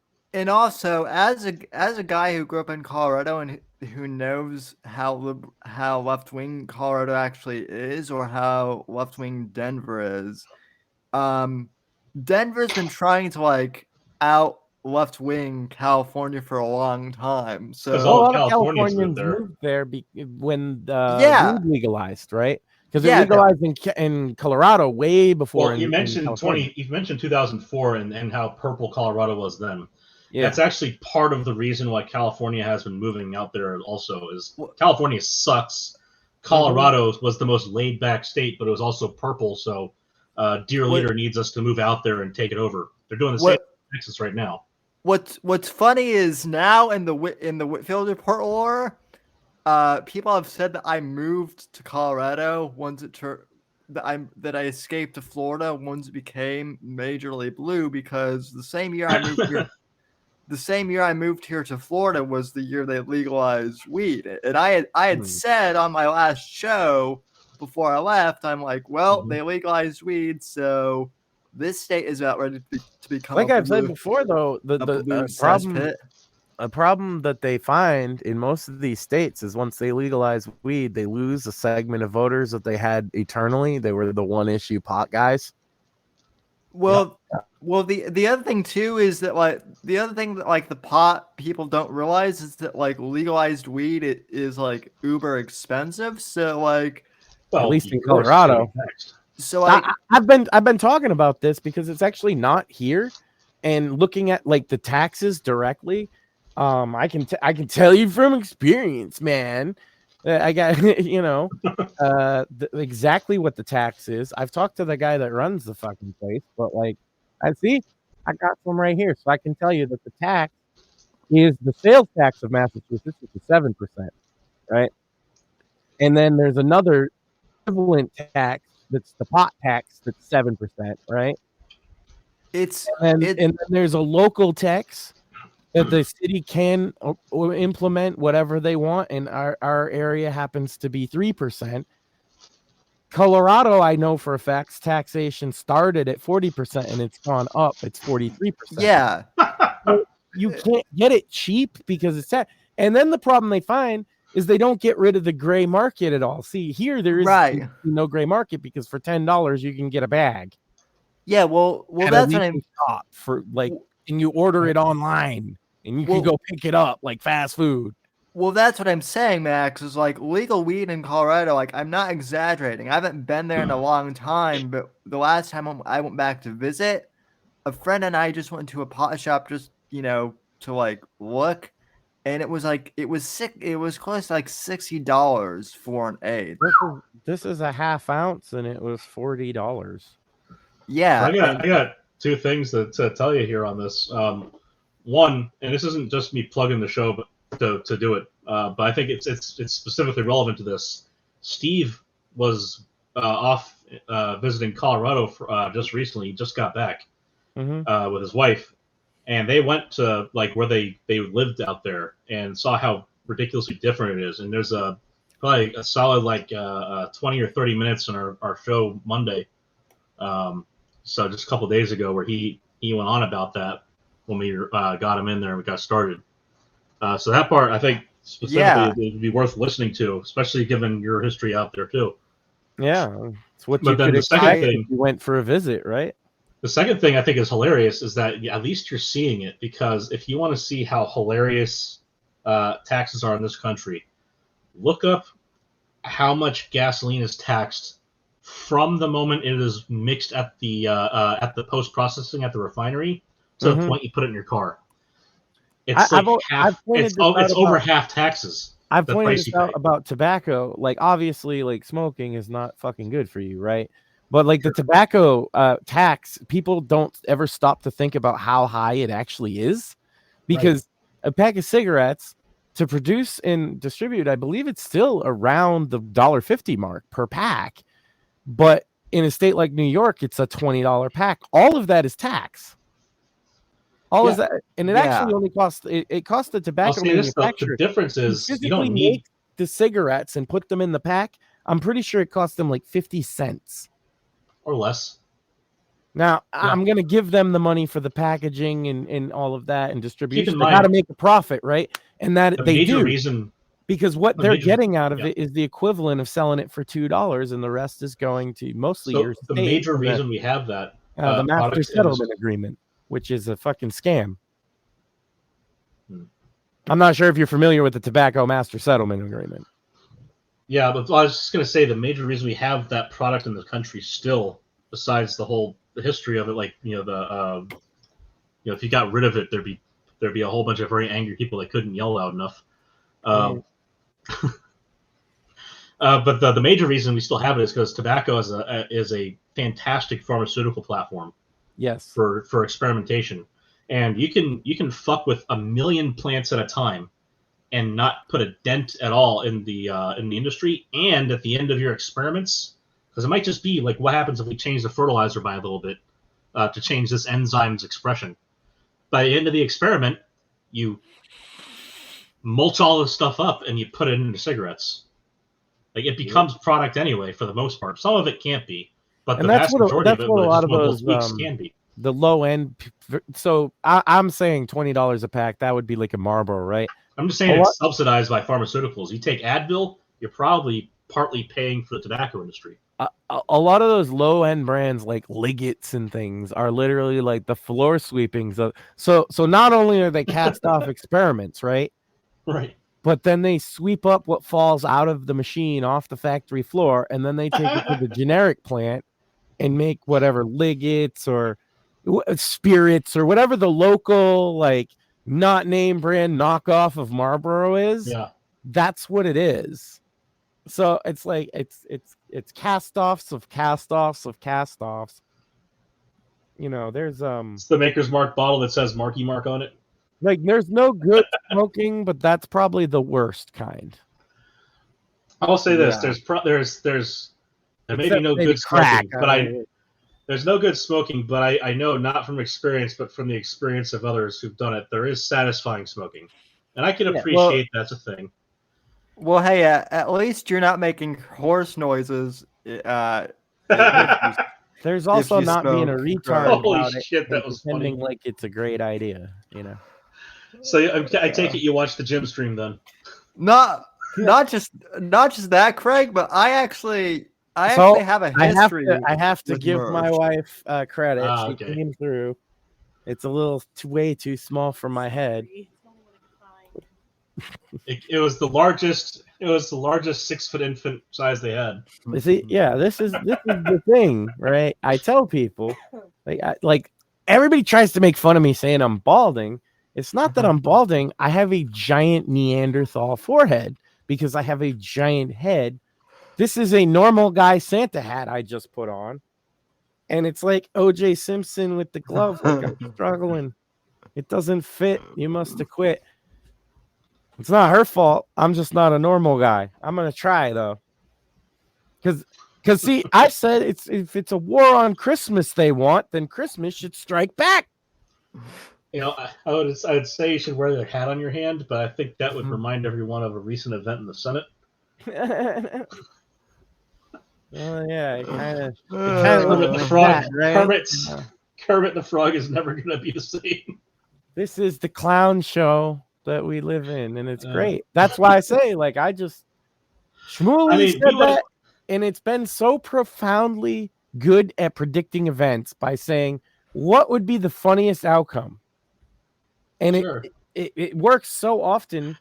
Ever since we split off into clown world, I don't know exactly when it was. Well, I'm pretty sure the Mandela effect is the side effect of that. Well, we all don't forget, gentlemen. We also I missed the Berenstein universe, guys. Well, I'll just say this: we started off with, as a joke, pussy smoke.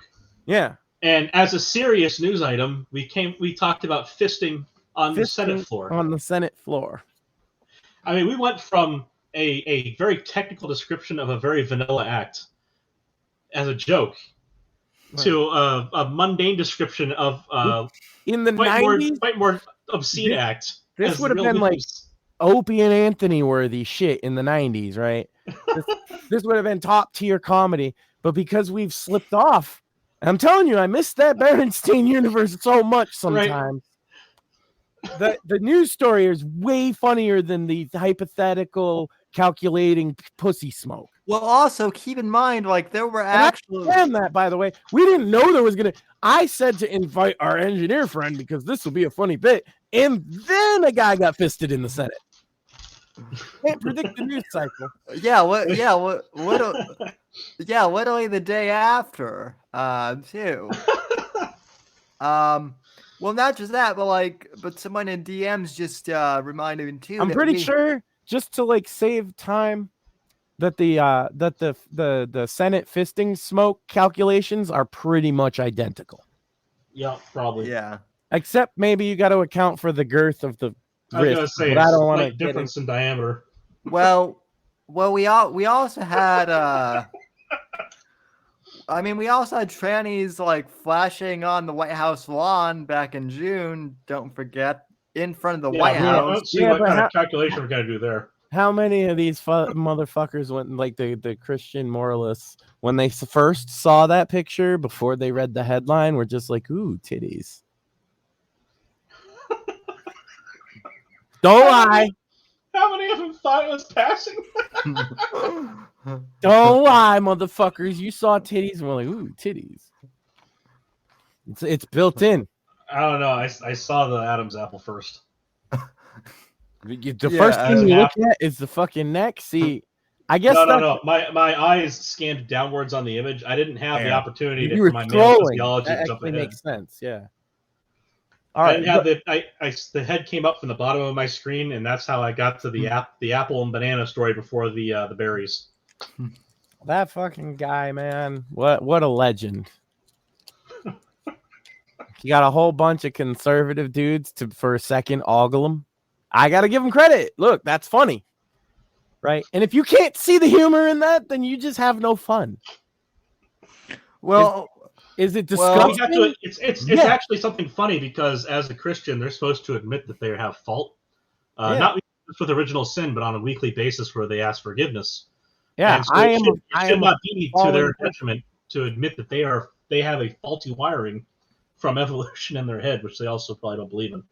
I point this out all the time. Like in the eyes of like a Christian philosophy, we are wicked, fallen creatures who need the grace of God for forgiveness.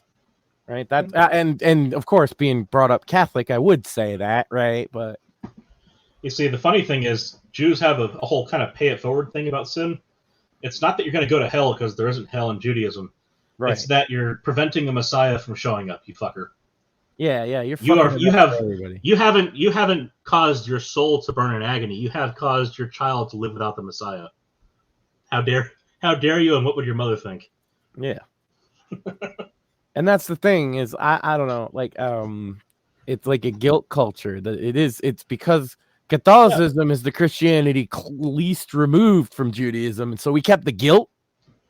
Yeah. You know, You and kept the it's guilt, really and then you important. said, "All right, everyone has the same mother now." So does that so that must explain like Pearly Things' whole bit is she's actually feeling guilty that she's not married, and so she Oh, just that poor creature. I mean, that's a whole different. I'm talking about like a normal, healthy Catholic brain. I can't explain a grifting internet. right. But no, Oh, that well, thought look, just you got to that, listen to her thoughts about marriage because she hasn't been married, and well therefore no, she knows. I made a joke on Twitter this week that she must be coming that she must be trying to come on to me now because I'm a huge James Bond fan, and so now all of a Oh sudden boy. she's like criticizing she's more obsessed with Pierce Brosnan and his wife than I am. Oh god. The funniest thing is, there's just that one dumbass, that dumb fuck. He looked at that pair of pictures and he saw, instead of a successful marriage where two people loved each other and stayed by each other's side, even though he was a fucking like big name actor, they stayed together through all of that, and they had no like huge marital scandal or any of that noise. It was just a normal, happy marriage. Yeah, And they've she been to looked good by the time they got to their age. Like, they both still look good at their age. yeah And they've just been upset. yeah they've been together for like 40 years, which like and like all these like conservative people are like, well, I wish there were a moral Hollywood couple, and it's like, okay, They're then pretty moral about their stuff too. Yeah. yeah, then it's like you find the one moral couple, and they're like, not good enough, she's fat or something like that. So Yeah, it is too small. Not but even that fat. I'm gonna try. no, Like, she didn't do the characteristic pull the pin on the grenade move either. Like, If I move too much in either direction, it's gonna fall off. But you got any duct tape? I got a big head. This is the struggle. I don't own hats now. Oh God, now they're gonna have to hold me to if I'm wrong about whatever that bet was to eat this hat, huh? Shit. I said I make that bet because I can't lose because I don't own a hat. So if I say I'll eat my hat, what hat? I got a hat. God, I got to get rid of this. it's a good thing that you're not Jewish, Max, because you would have a tough time wearing a kippah or there's actually multiple sizes. No. First of all, I've been to fucking Jewish services before, Sam, and then they know that I'm a big guy. They have big fucking kippahs, like, obviously. They might have to order it special, but like I get that anywhere I go. They might say, "Oh yeah, we don't have one right in your size and stuff." But if you're going to something like a wedding that you're like invited to, they'll get you a fucking kippah. Anything else? I haven't been to too many other services. I think a bar mitzvah, they'll get you one for that too, because it's a schedule. Look, you can get a kippah. Well, here's the thing: is it's a misconception that they're all these little teeny hats. This is just that's just gonna make they're the ones people calling me Jewish. You must have seen the ones that that Muslims will wear. Pitch Black. Yeah, the one the guy was wearing in that movie. The hat he was wearing right on to your giant head. Yeah. Yeah. So it looks kind of like an upside down pie tin. It's got the straight sides on it and the flat top. Yeah. Like that's also a yarmulke. Think about it, Sam. If they didn't have larger size kippahs, that would mean that if you're just the rare, really tall, big-headed Jew, you can't go. You can't you're the one guy because you're too big. You know who does most of the tailoring in this fucking country? Never mind. Just rhetorical question. I'm pretty sure they can get you the right hat if you're going to service. Of course they can. They got that place in Guangzhou, right? Well, hold on. I thought the Chinese were taking over the tailoring business now. Yeah, but I'm sure if you needed to touch up a kippah, you could find a guy. All you got to do is that's true. All you have to do is go to their store. Go to their store in Christmas. Yeah, exactly. It's not like rocket science. Morpheus, I could find somebody to do and touch up Catholic regalia. Morpheus also wants go down to the monastery, right? They'd probably know somebody down there. It's the same thing. All I'm saying is, look, if I need a dress, If Like, I need a dress in my size, I know I can go to the Catholic Church. Yeah. It is weird how so many monks Or and Afghanistan, apparently. Or Afghanistan and Yemen. Although now the Pope says he's going to Everyone wears a dress ordain out gay there. marriages, so I don't even know if I want to use Oh, the word yeah, Catholic anymore. As Evan would say, the anti-Pope The is anti-Pope, really he's stepping on it big time with all these things he's doing. I would like, people don't understand, because I'm from a heavily Catholic area, how pissed off American Catholics are with him at this point. Oh Like, yeah. He's and basically Biden for Catholics. this is like the Catholic like center, except for Chicago, of the whole country. And I'm telling you right now, there's nuns outside churches in 2020 with Trump signs. My wife can even attest to that. You saw the nuns with Trump signs, right? Yeah. It's crazy. Like, because the Pope is pissing them off with so much, and not even with like hot button social issues. That's where he gets most of the bad press. Even like management of the actual church. I've mentioned it before. Canceling Portuguese mass in this area is a very unpopular thing. There's people that lived here that have done Portuguese mass for like 70 years and stuff. And it's not that it wasn't well attended. It's just that they've decided that they want them to either go to the English or Spanish one. And that came down from the Vatican. And people here are pretty pissed about that. Now, what am I going to tell my grandmother, that she can't go to her mass anymore? And yeah, the answer is yes. They got rid of it. And Portuguese mass is different. They have different kind of customs and stuff, the way they do things. So you're not allowed to anymore. Or a lot of places being told that they couldn't do traditional Latin mass, which I don't even understand the problem with that. If you voluntarily are doing this as a side thing, which most of the places were. But that kind of involvement in the local affairs of different churches is getting just as bad a reaction as the social hot button issues. This is why I'm glad, like we don't have like a pope in Judaism. Not even like the rabbinical council counts as that kind of shit. Because like there's in the same kind of vein. So there's I can't remember that it's an actual story, but it was like, someone told a friend of a friend the same yada yada. So there was some telephone that went on, but it came out the same more or less at the end.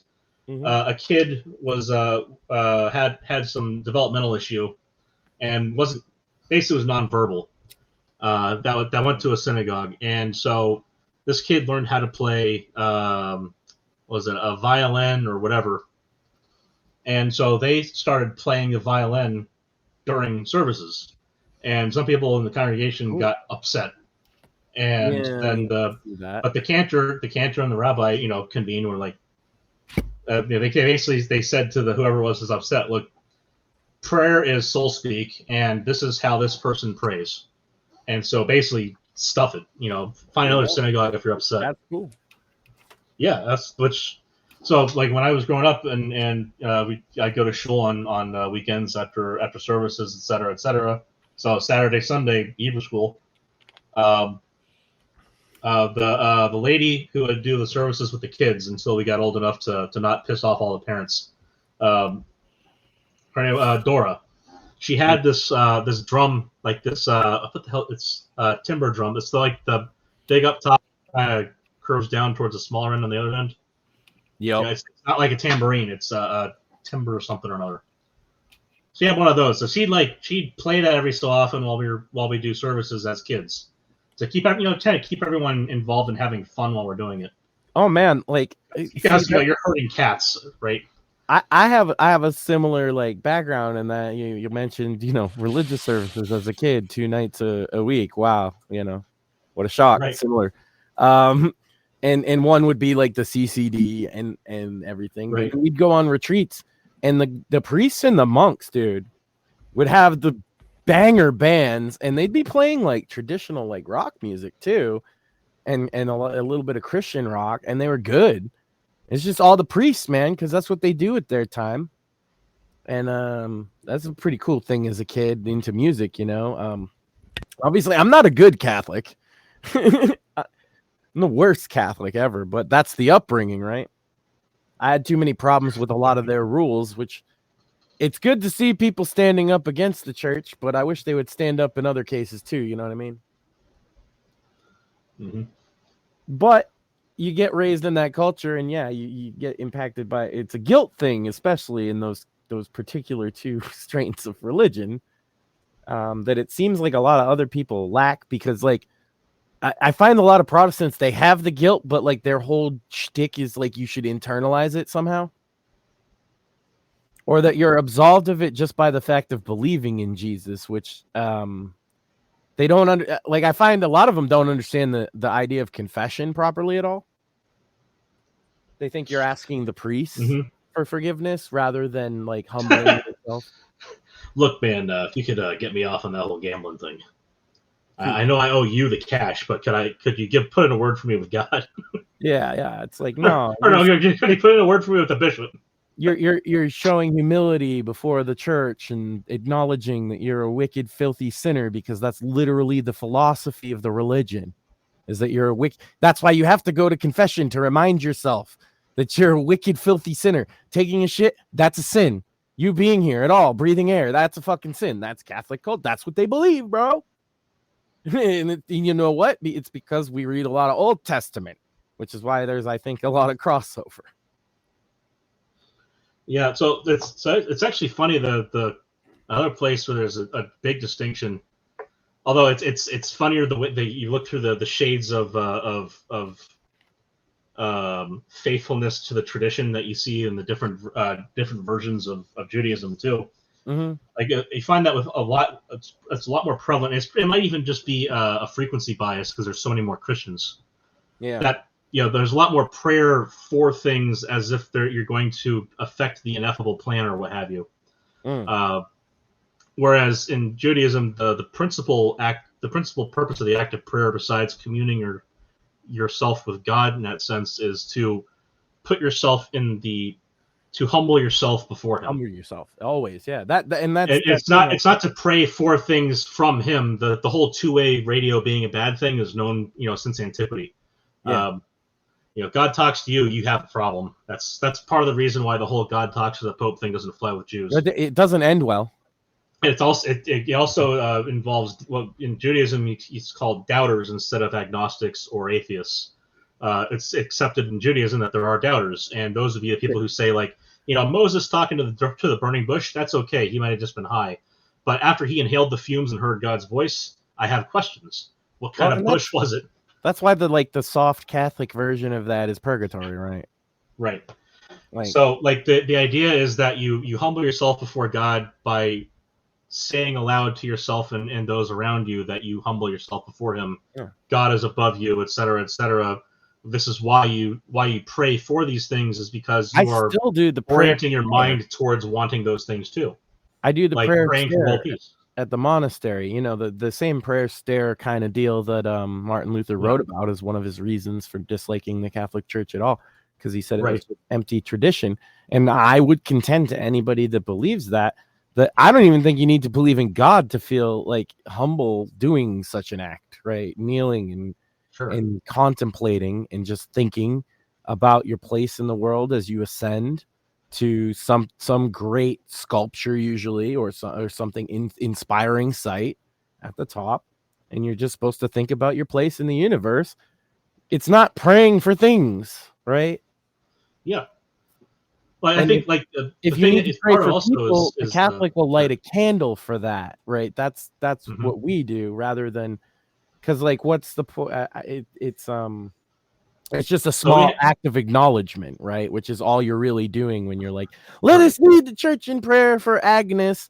The Catholic will just light a candle for Agnes, right? Because all that you're offering is your act of acknowledgement that you hope God finds their grace. So we have minyan as a concept means you need to have 10 or more Jews or whoever's going to pray present to be able to do certain things for prayer, and it largely has to do with praying as a community.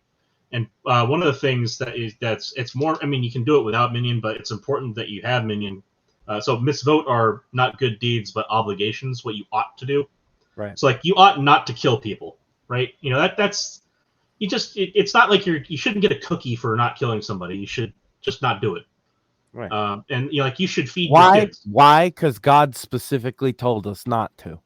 Well, so there is the commandment aspect of that one, sure. Okay, But a better also example. because if you want to, like in the Catholic version of it, we also have this. Yeah. If you follow the 7 virtues, you don't need the 10 Sure. commandments, kind of thing. Okay. Well, so another example, you should feed your kids because you ought to. Right. If you don't, if you don't, there's bad things that happen, sure, but like you don't. That's not something you should proudly tell somebody else as if you deserve an award for it. Right. It's baseline. So it's not like it's a good deed. It's just something you should do.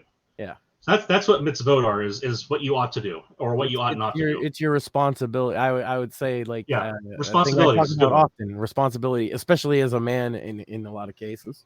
Right. So the thing with the minion there, I was getting back to the part where you mentioned Agnes and prayer and so on. Yeah. There's a thing. So there's kind of these breaks between sections of a normal service of prayers, and one of them is Kaddish is one of them. It's involves prayers to ancestors and God and whatever. Yeah, right. But one of them is the mourner's Kaddish, where those who you pray for the sick and unwell and those who have recently passed and remember those who passed before. Mm-hmm. So basically what you're in at that point in time, the cantor or the rabbi will ask basically those who have names to say, please come forward, and you'll give the name of someone who's sick, unwell, or recently died, or if it's the anniversary of a death, if that's important to you. And that's what the Catholics do this with aspect. Catholics do this with the Mary thing. Yeah. So my dad's actually Catholic, so I've got some of that. It's obviously Jewish it's mother means, but like you can there's see an important part there. As I look at it, like Catholicism of all the Christian traditions carries over the most from old school Judaism. Well, if they carry the fire and brimstone over, certainly. Yeah, and the guilt. Yes. And the family. They distributed it better. Although in Catholic family idea is quantity over quality, I think, versus the Jewish one seems to be the other way around. And I've always tried to, like, that's why I said, like, I've had friends who are like out and out anti-Semites that I don't really associate anymore, and like that's kind of publicly known too. And I've never really agreed with them because my baseline is like, well, the Jewish culture believes very strongly in family and education. And if you're a culture that revolves around those two things, you're probably going to have a high success rate anywhere you go. Unless you're specifically like excluded from things. And that's why I push family. I think we lost him. Oh. Yeah. Like I said, like I think that itself is just a recipe for success unless you're specifically excluded. Yeah. Well, I was gonna say it kind of flies in the. So it's funny if you look at other immigrant-based cultures in the United States. The left tries to excuse it with the whole model migrant myth or model minority myth, which is bunk. I mean, they start off having a point and quickly fall into bullshit. Yes, we do want people to come here to be competent. Look at these Asians from this time period. Look at the Cubans from this time period, and it's kind of skewed statistically. Right. And then you say, well, look at them now, and how many generations before that stuff falls off in a community? And you say, okay, well, these communities are clearly more successful because why? They have this kind of attitude towards things. Cubans is just starting to fall off. Like you're seeing some Cubans. And it's funny because the way it works in South Florida with the way that we import the hippie liberals out of New York when they get old enough and they have nothing left they don't have any fucks left to give as far as pushing their ideology. They show up down in Miami and say, hey, maybe communism's not such a bad idea. And suddenly all the Cubans get real conservative again. Yeah. They say, still you know what? Family matters again right now. Well, and that's another thing, like with Hispanic culture, like you're not taking their family values out of most of them either. Not as quick. And the thing is, like the black, I talk about this sometimes. The black fatherless rate was not an abnormality for the current system and like the welfare state. It was just ahead of the curve because white people caught up to fatherless households very quickly. That's what I was saying earlier.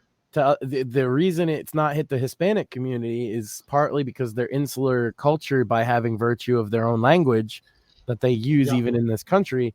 They didn't work in all that anti-masculine shit, and so being masculine in Hispanic culture is still the thing.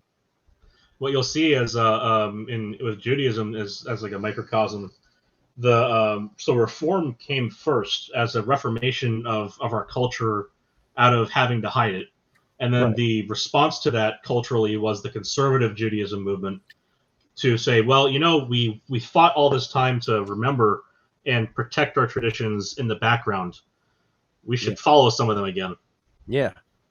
And we should there's got to be a part where we say, okay, we have these, we know this is traditionally what we did. We need to find a way to keep this because we brought it along with us for a couple thousand years. And that's now we have the opportunity to do about it the again. Latin Mass, right? Like, right. Taking Latin Mass from Catholicism is like a fucking it's kind of a nut punch. Heart. Yeah, it hurts.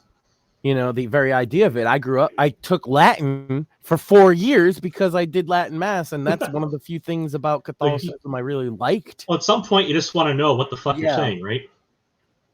And that led me to Roman history. And a nerd like me suddenly like that's my thing is a lot of people have their different historical period. Like Rome is my jam, and it's so the history there is so epic and grand. Yeah. Well, a lot of cool shit happened then. So you were thinking of Rome before it even became a meme. I took 4 years of Latin in high school. You're damn right. Most intelligent men were doing that. Yes. I took 2 years in high school. Reading the classics. Yeah, like that was how I grew up. So I took the discount Latin class. I took Spanish. I also took 1 year of Portuguese, but I had basic conversational Portuguese because like I'm adopted by a Portuguese guy. Yeah. So like half my family is all Portuguese at this area. Cool. It's weird because like we're the one area that has this where it's like a large Portuguese. They came in like the 30s. Most of them, and or at least that's when they that makes sense. And they come from mainland Portugal, so people get confused because people who speak Portuguese are a vast array of color. There are black, white. They're native Brazilians all the way up through the blanched white northern Iberians to the actually black Cape Verdeans because it was like a colony nation. And so like there's a lot of people of a lot of skin tones from a lot of places in the world that speak Portuguese, and it does confuse. It actually confused George W. Bush kind of famously, of course it did, to where he reclassified them from white to other, because most Portuguese people who are white, like from Europe, from Portugal, consider themselves just white, and they are. Right. Yeah. If a Greek guy is white, they're fucking white. They're basically it's kind of like a Turkish person saying they're brown. Yeah, but George Bush had encountered several like from Trinidad and Tobago and Cape Verde and all these places, and so he should definitely do the same with French after going on a visit to Haiti. But he knew that they weren't Hispanic and that they were distinct from that. So he was like, they need a different category. And so for a couple years, my whole family had to legally, on all those forms, if you fill out the race thing, they had to put other. And it was like, what? Portuguese? They're from literally like Portugal. They think of themselves as white, or some Portuguese, like Brazilians and stuff, will say like Central American Hispanic, Latino. But like, you won't see any Portuguese people that are confused and think they're other. It's such a. It did get changed later on, I think, under the Obama administration. But it's one of those things you'd never hear about. But it's one of those stupid government clerical. One guy's just stupid. So now on paperwork, you're filling it out wrong. You're either filling it out wrong by putting white, which most of them that's what they did, or you have to put other and then write in Portuguese. Thankfully, I'm adopted, so I'm actually all Irish, so I didn't have to put. I could just put white. That probably cost me a few job opportunities, but whatever. You know, it's funny. Like that's one of the things that. So it's not only is it always funny when the story comes up, but at some point, both my brothers and I have talked about, and it's cynical humor. Yeah, what do you put? That Do you put white, or is Jewish like a option? Jewish has never been an option. So never. You put white or other or what? That's what I've been told to put the entire time is white. Yeah, I think that's fair though. It's a Schrodinger's thing though. It's a Schrodinger's POC thing. This was something I came up with another friend. Yeah. We're having a giggle about it. Well, and that's what the Nazis will fucking run on and on and on about. But I'm too Jewish for the white supremacists. Too Jewish for the Nazis. I'm too white for the Marxists. Yeah, like the Jews that came over here adopted to meritocracy quite well. Wow, what a shock that people who believe in family and education and they do well in a country that at the time was very meritocratic. Things like you're going to be reading your grandfather's books because I said so. Things like that. That helps. Yeah. Here's some ancient knowledge that's been passed down for a few thousand fucking years, bro. Like you're not gonna be going out on this, that, and the other night till 2 a.m. in high school. Oh yeah, and have some goddamn morals and decency. That one will do it too. You know, feel free to get shit faced around family at normal routine events. And that's the thing is actually because like I'm from a family that's kind of like that, but my mother is like a psycho, right? And so she's I'm basically like a fallen elite in a sense because I was raised by a single mom who was on drugs and had all kinds of mental problems. From an otherwise like my family was kind of high society. I just came from, and so she moved off to the ghetto and fathered me out of wedlock and had a couple kids. She got my stepfather to marry her because she got pregnant by him, and she was crazy abusive. And so like I had this bad life, but everybody else, like all my cousins and shit, they own massive businesses by the time they're 20. They work in, like, I have Jewish relatives too. Oh God, that's why people say I'm Jewish, but I'm not. Hold on, Max. What happened is my aunt converted when she married a surgeon. and then the funny part is after they got divorced years later, she didn't go back to Catholicism. She became part of the Jews for Jesus stuff. An AOR. Yeah. Yeah, which is hilarious. And that's the kind of thing. But like, yeah, I my family grew up around the Kennedys and all this shit. Like I met Ted Kennedy one time at a family function thing that he showed up at. It fucking sucks to be the loser of the family though. When the family and so I'm a great spokesperson for this, for anti-single motherhood, because as a dad that lives with the mom of my child and my child as a family unit to try and correct the wrong that occurred with me, I feel in the proper place to say my mom was the experiment in single mommery in the family, and everybody else did a lot better, and I had to fucking become like a party animal for a while and then get my shit together. Mm-hmm. And the one thing is I did take model from we were arguing about this kind of philosophy specifically, and there was this Jewish guy that said like family should come before everything, and we were talking about the idea of a principle, right? What was the principles? And we were looking in the technical definition, and I was arguing with a bunch of guys, and I sat down and I thought about it for real, right? What was my principle? And my wife was pregnant at the time, and I said first and foremost is the betterment of myself and my family. Because everybody else wanted to talk about my principle is liberty. My principle is this. I really thought about it, dude, and nothing matters more than that. That underlies everything. To take care of my son, my wife, and myself, and put us in a better position is more important than anything. Well, I like how you said it in that way, because that was the point I was going to get to. Is it's this for me? Similar idea here is family first. My kids, my wife, then me. In that order. Yeah. As long as we're happy, healthy, and we're under a roof together, and we have food and water, that's the baseline. After that, everything's gravy. Yeah. You know, after that, that's survival, and then I want thriving after that. Yeah.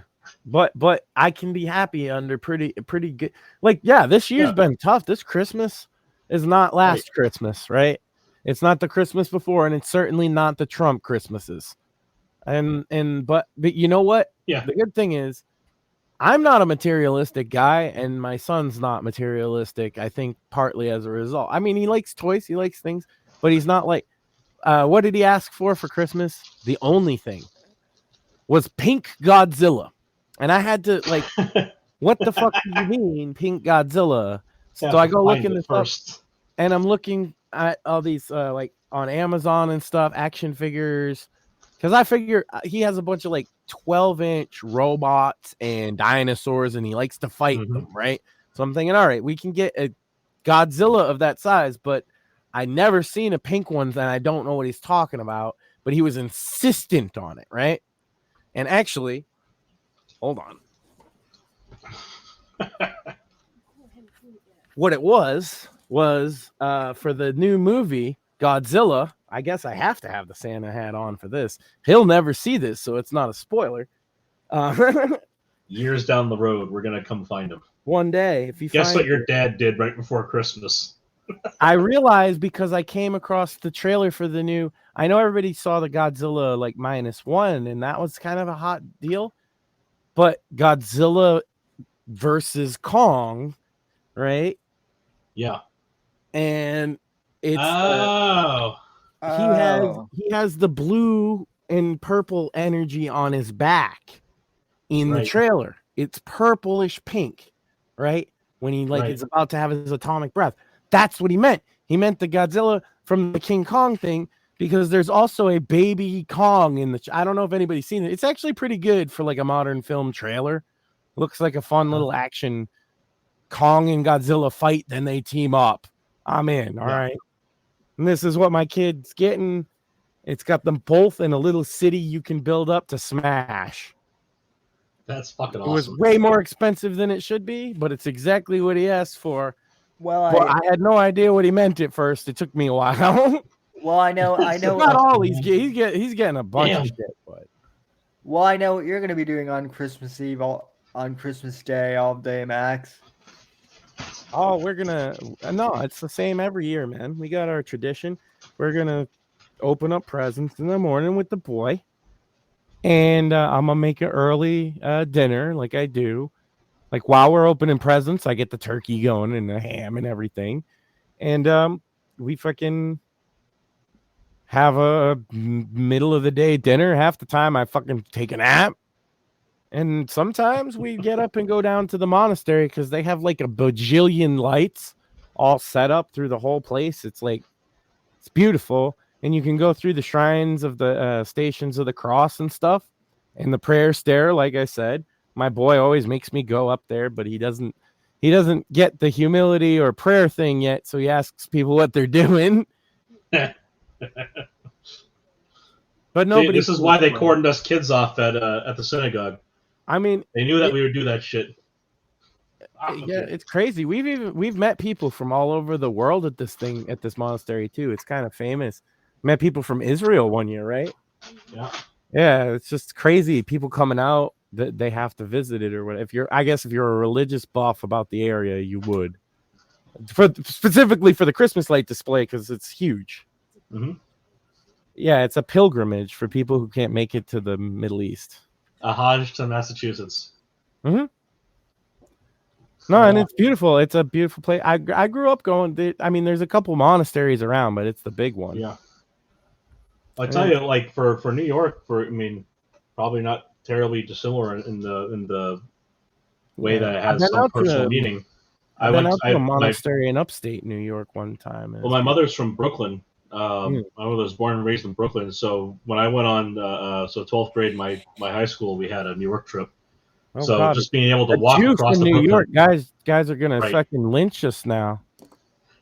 We had an Israeli on, and now we got a Jew from New York. What's next? Oh, I'm from Gainesville, Florida. And I got an Israeli flag in my name. I guess they're right. Maybe I am Jew. Maybe I should convert. Like maybe I should convert as a joke. if God favors the funny and that's a good joke, let me know. What you need to do is just go ahead and do your Latin Mass in Hebrew, and that'll really fuck with you. no, It's pretty much the same thing. Well, no, you want to know isn't all that different. You want to know the really funny thing is I've actually known Craig longer than I've known you, Max. No, the thing though is like the Jewish service is way more upbeat is what it is. I actually enjoy the tempo, like musically, I guess. As like a music nerd, I kind of it's a lot of singing. Yeah, I enjoy the up tempo. It's not even upbeat because a lot of it's really somber. A lot of chanting upbeat, like chanting but musical stuff. Yeah, but it's chanting, singing. But it's up tempo, which makes it feel like more musical.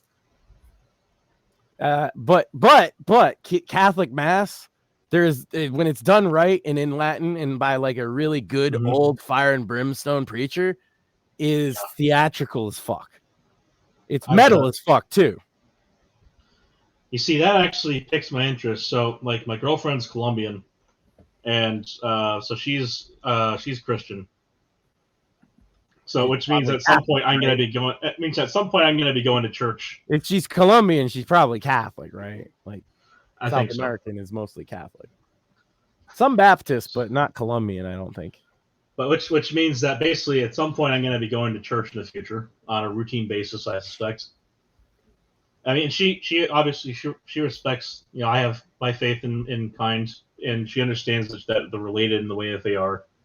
So, she's also open to the idea of us both, going to our respective places on the weekends. Effectively, we get to go and have fun on Saturdays at the temple, and then we go over to the church on Sundays.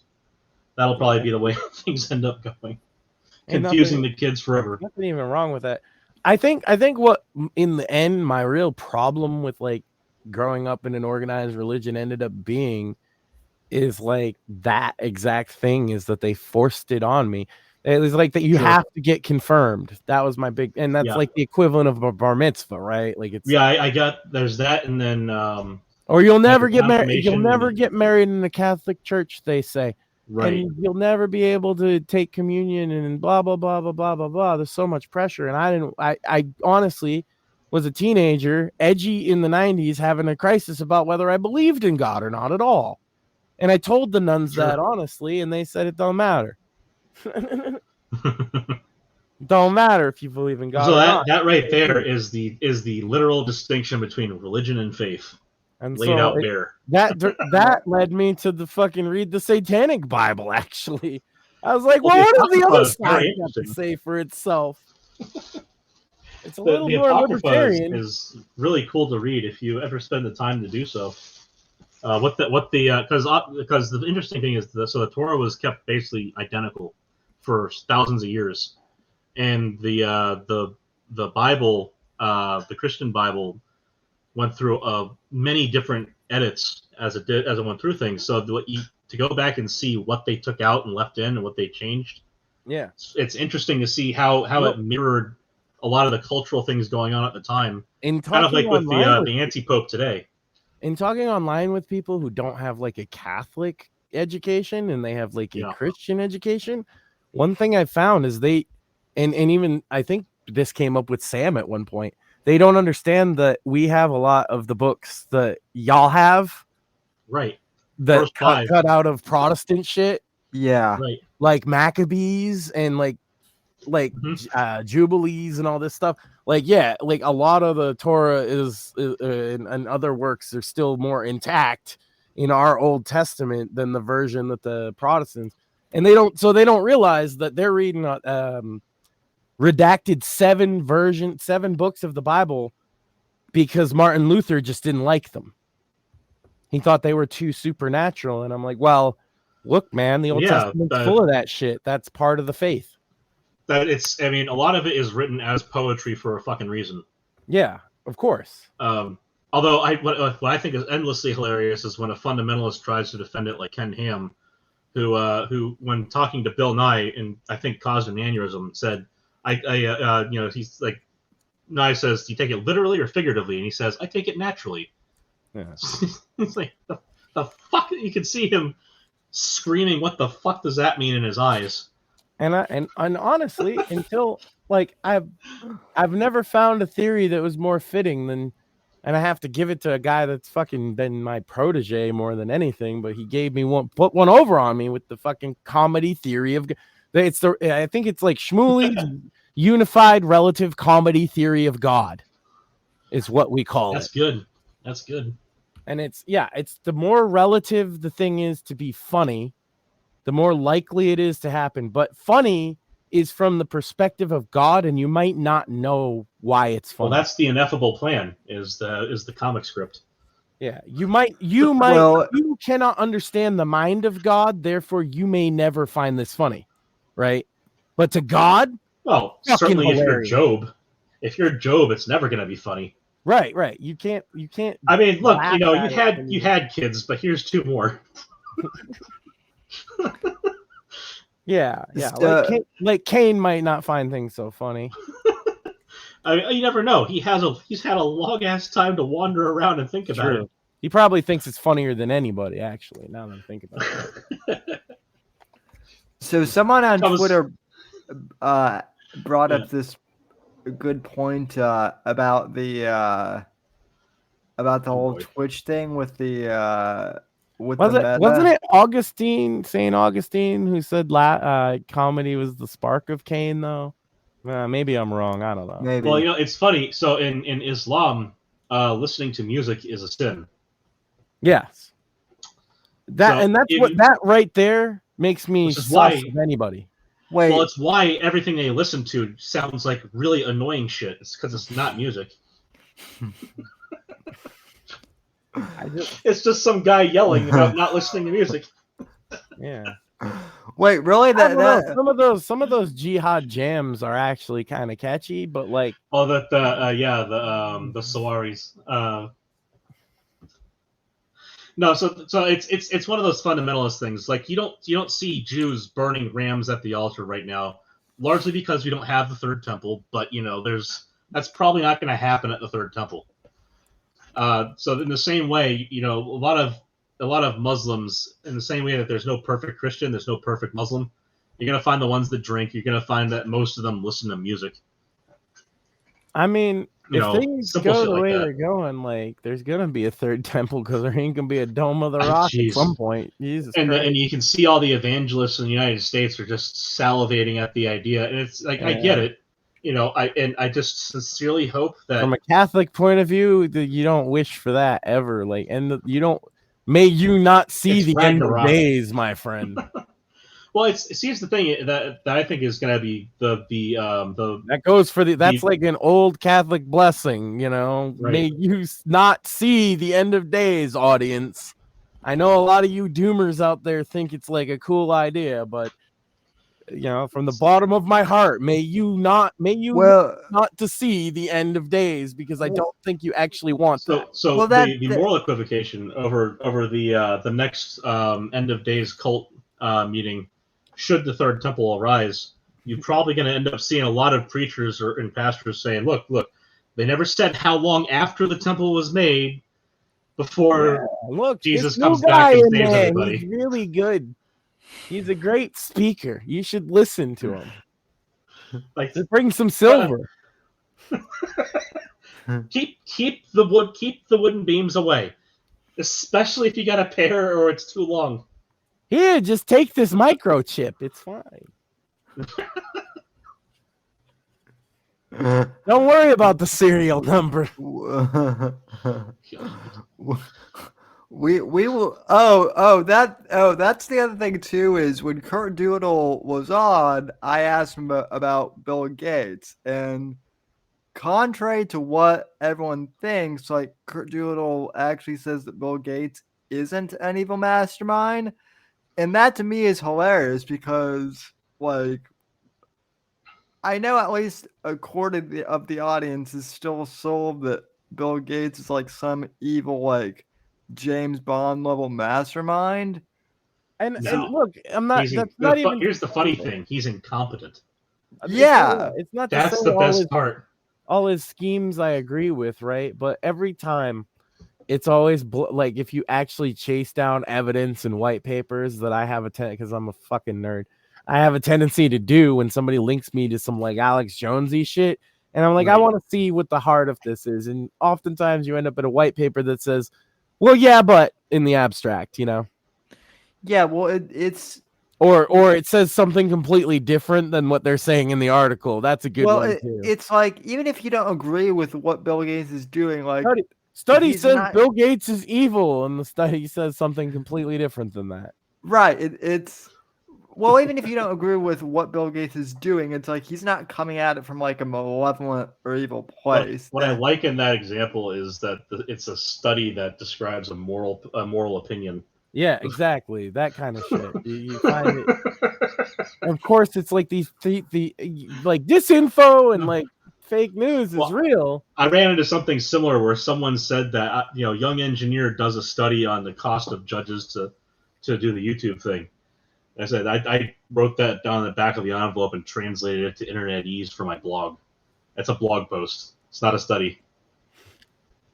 I crapped that thing out in like an hour. Mm-hmm. Because it was math comedy, and that's the thing. Right. That's what I say about engineers. If you like math comedy, they're good company, especially drinking or playing with stupid shit around the office. So what you're telling me is we're going to get angry people who are like, engineer does case study on pussy smoke on podcast. I don't know. How could you even be angry? You know, I would laugh so damn hard if I became mysteries. Imagine a world where I become better known for that as a legitimate theory of whatever the fuck than any of the shit I've done involving like baby cancer. Well, which, by the way, had nothing. I didn't know that was even a thing. All I got told was you get to fuck around with some plastic and like almost burn it a little bit, and then afterwards you can write about it. But you get to play these really cool toys. I said, all right, it sounds like an even trade. They said, all right, we're gonna test this with blood. And I said, wait a minute, hold on, blood. He said, yeah, because babies, that's even more red flag. He said, yeah, and cancer. Shit. Bloody cancer babies, you say? Could you elaborate just a tad? Neonatal leukemia and leukocyte apheresis. No, I'm saying like that's the short version. Isn't that your first question, right? That's basically the response I got too. Like, geez. Except I understood the words and they said it. Needs to be done, but that's a lot to spring on a motherfucker. Right. I was told I get to like play with extruders, man. Yeah, I got some fun lab equipment. I thought this was gonna be. Telling me I'm gonna disrupt the fucking $2 billion industry by accident? You gotta tell me about bloody cancer babies before I had my morning coffee. I like that. That's the place you went with that, like directly. Like I didn't mean that to be the direction, but that's the best way to describe that without knowing what it is, to cause like major in that moment before it gets explained to you at all, right? It's just, you said what? I love. Could you just a little more information might be. I love too that like we don't have very many people from the sector that like watch the show anymore. I don't think. But the ones that do, they like clip it to make it dead, dude. What are you talking about? Well, yeah. Well, you know, the hangers-ons, they would clip it to be like, Craig. They're called Klingons. You gotta wipe extra hard to get rid of them.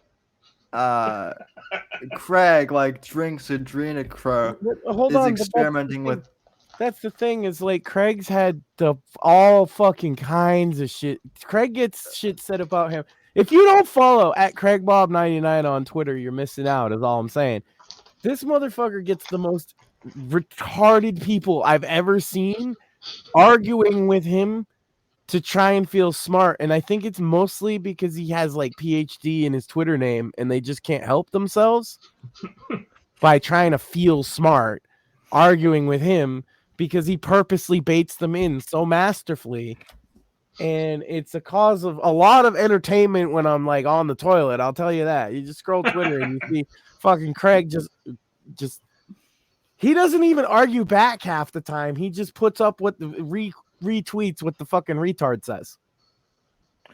with like barely any comment back, and that's funny enough, man. These people say insane things about him all the time, Sam. Oh, I don't know, think you gotta worry about it.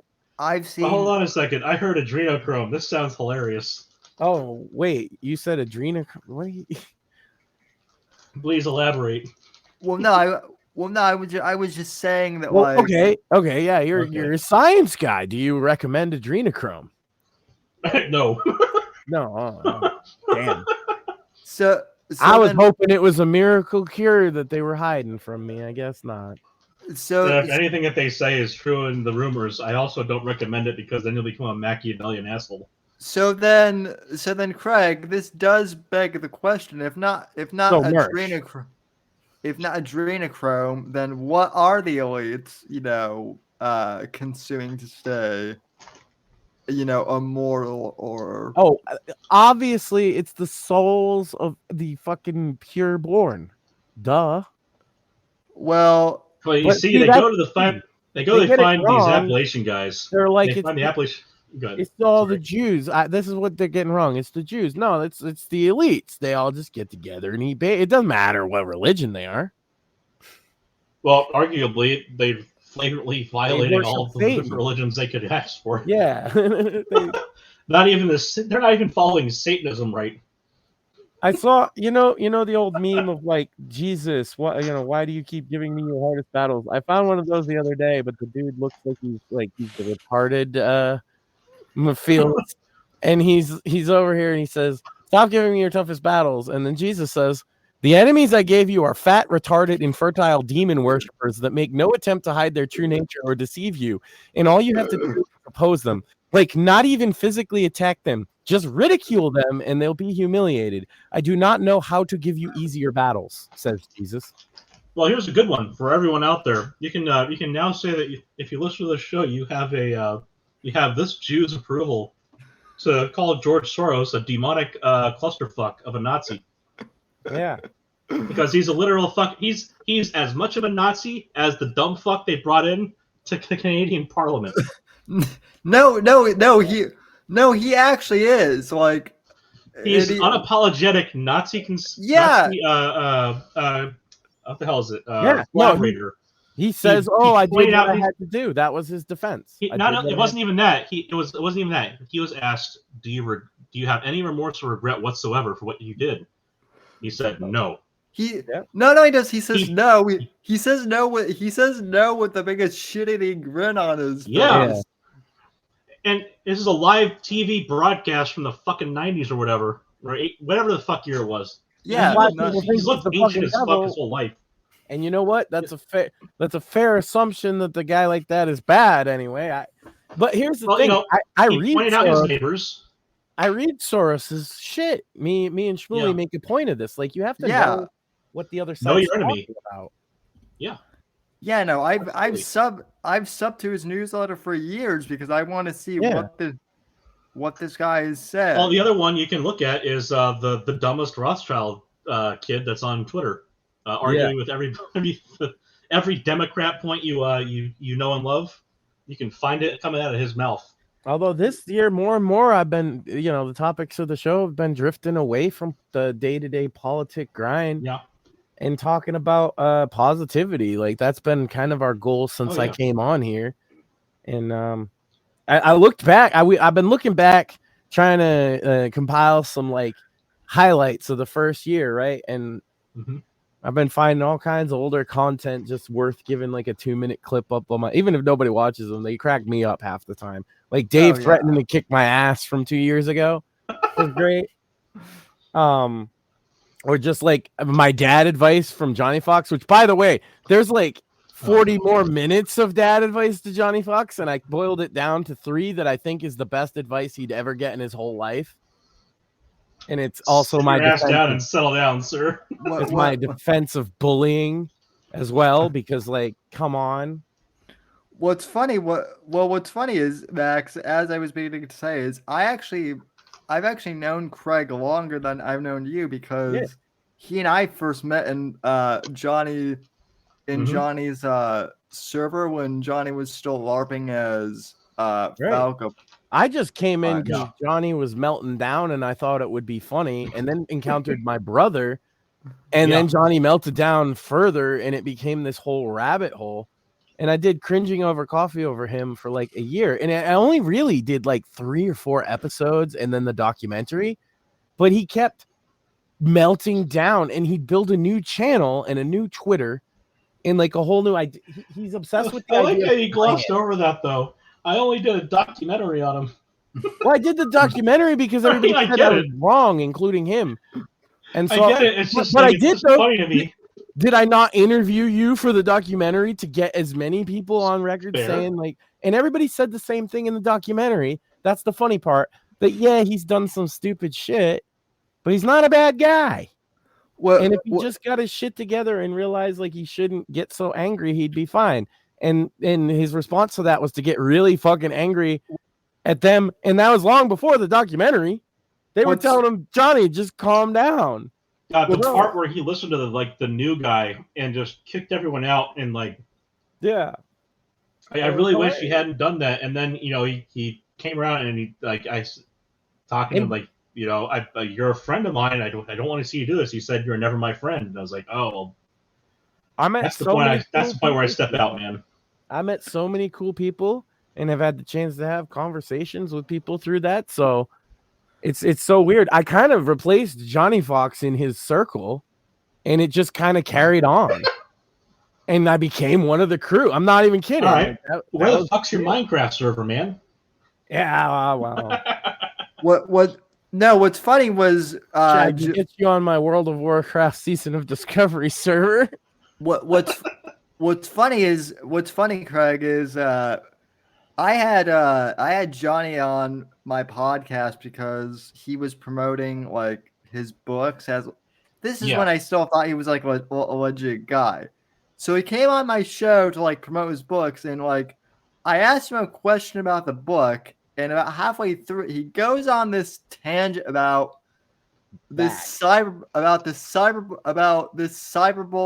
But it wasn't me though, Craig. The notorious Max Sand. Yeah, it was my brother. He went on like a hissy fit on Sam out of nowhere because Sam had no idea who this person was at all. And so Sam, when he came across me, because my brother just kind of took my old internet handle and thought that he thought the internet was He told me that years ago, and I asked him about the name, and he said, I'm fucking with my brother. The night I met him, I asked him about his name, and he said, I'm fucking with my brother. Yeah. This was like 2015, 16, whatever. But he didn't like it because my abrasiveness has gotten people that like he didn't really like that they thought he was me and they were not nice to him. And I told him that. I was like, yeah, I got some fucking shit because I speak. It's like I've actively argued with like alt-right and Nazi guys like in public places for years. And I take no shame in that, like, oh, you'll say platforming them, but it was never my platform. And some of them attacked me personally and stuff. Like Chris Cantwell came after me. Keep reminding me to look up, because you keep talking about alt-right, and when you say the alt-right, one of the names that comes to mind that I haven't thought of in a long time is James Alsop. Sam had him as a guest before he was alt-right or whatever. Yeah, so I had shit for that too. Yeah, that's the only episode that I will admit to like deleting of the show because that's pretty bad. Well, because okay, so when I interviewed Alsop, he was just like a normal. He was just like he seemed normal early on, didn't he? And then basically, like I was still in college, and then when the whole when Charlottesville came on, like I had people like advise me like, hey, you actually don't want to delete this because we know that there's nothing bad, but like if someone in your college sees that, they might make an unfair like connection. I got worse than that because I had an interview with and I stand by it all, okay, because I argue with you. There's a famous one that's still up somewhere. The show is called Goys Over Cigars. This is a guy I knew in real life, and we went to a cigar bar, and he would record podcasts there, and they were fascists. He's like, I don't know, he's still like well known in those circles. I don't associate with him anymore, but he wanted to argue for it, and he was talking about fascism as like, oh, the state needs a dad, that people, this benevolent creature, and like he went off for a while, and all I said is, well, yeah, but even if your guy's perfect, he's gonna die, and then new dad shows up, and sometimes new dad's a drunk. You know, Jews learned this one with the second pharaoh. Right. It's like, yeah, it kind of ended badly. The benevolent father doesn't necessarily translate to success forever. And like, I owned him so bad, he shut down his little Nazi podcast, and he hasn't really talked to me much ever since then, which is a shame, because like I personally hung out with this guy, and I don't know if he has like a problem with me, but he certainly didn't he shut his podcast down for years. He just came back. I haven't talked to him. And I have other personal friends that, here's the thing, is I was willing to entertain debate and argument and listen to like really edgy opinions. I'm not bothered by that. I'm like a 90s internet guy. But like, they got real serious about this shit. And I'm like, bro, we live in like an area where you can't hate Jews, really. That's a stupid thing to do here.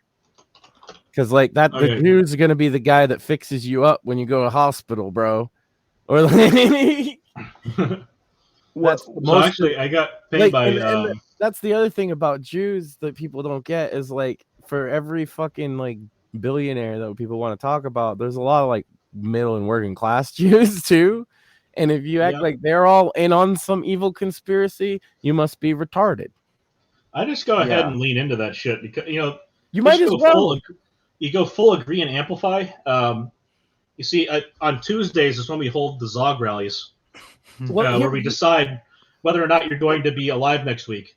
Here's the other thing, right? Whose bank accounts we're going to foreclose on. Here's the other thing, is these guys like unironically believe that kind of shit, and if you, but here's the problem for them. Okay, I've hung around enough Nazis I'm talking in real life. I've been right in the fucking thick of some of them. Okay, enough. All their jokes are Jewish jokes. They stole them from Jewish comedians. I'm telling you. Yeah. And pretty much. And Jewish comedians tell better Jew jokes. Well, I got a good one, and it's a bit of an old one for me personally, but I think it'll help. It'll be good for your audience. Rabbis been telling their fucking flock Jew jokes for fucking a long time.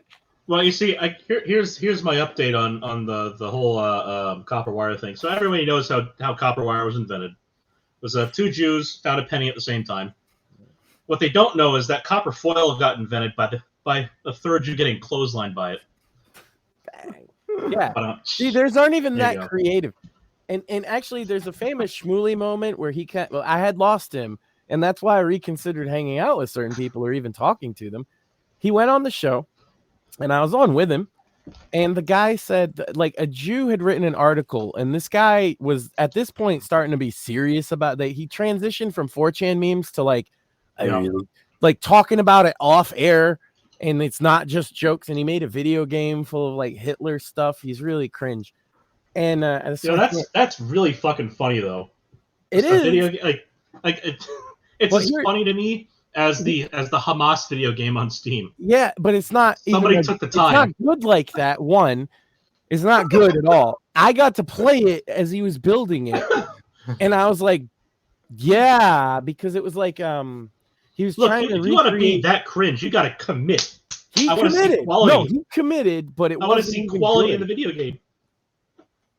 He committed in everything, but like, look, if you expect Jews to pay this video game, it wasn't original at all. It was like Borderlands with Minecraft, but worse in both respects, and just slapped with textures on houses of not. You can buy it somewhere, and it just became way too much for me, and I have a high tolerance for that shit.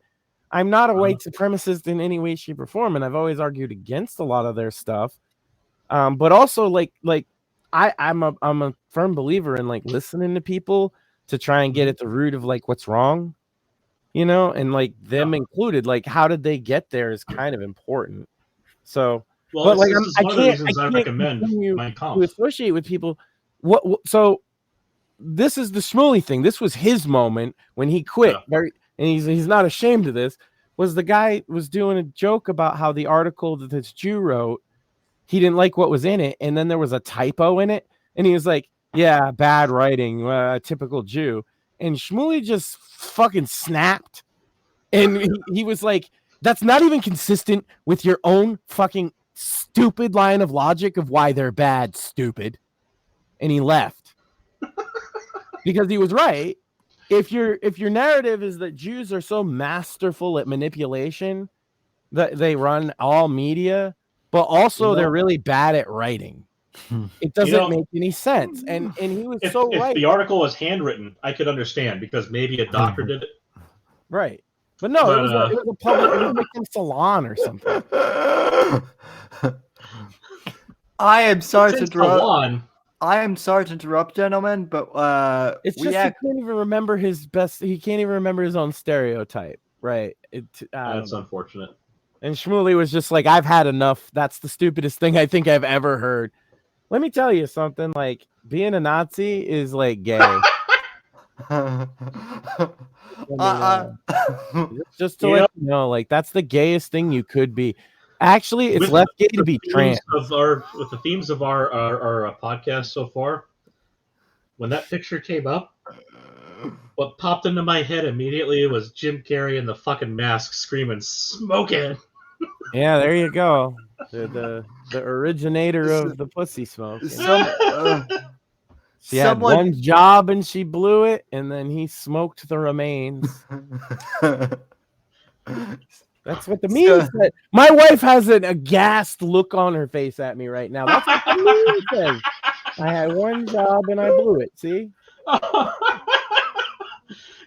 I can see listening to this and not seeing what we're seeing causing problems in a relationship somewhere.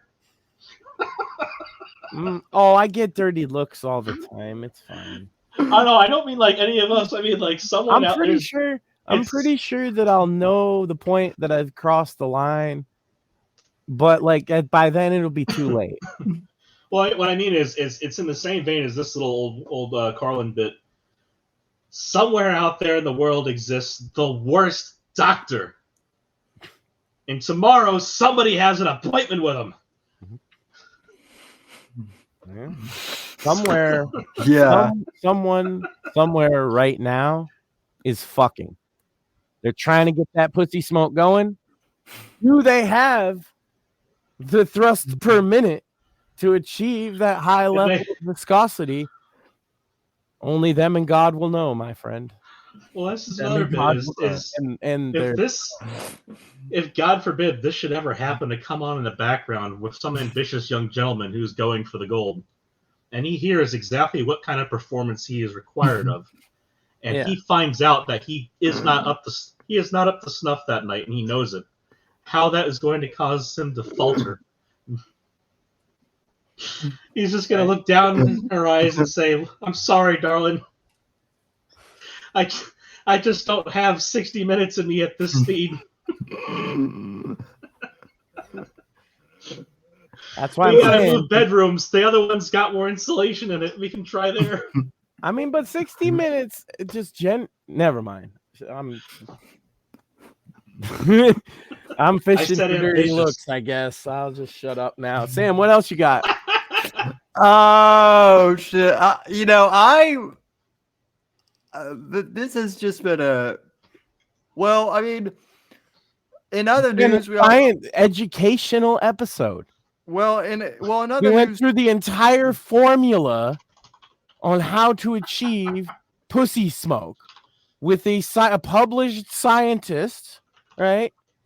And then also talked about a guy fisting a guy. Yeah, and on the Senate floor. Merry Christmas, ladies and gentlemen. And also the fact that even though Colorado, God, I love the holidays.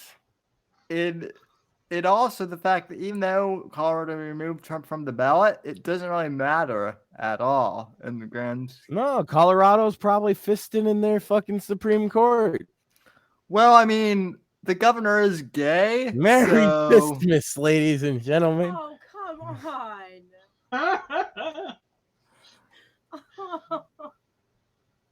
The governor of Colorado is gay, Max. So, I mean, there's probably a lot of fisting in the Colorado. Well, wasn't that one guy that ran for Florida?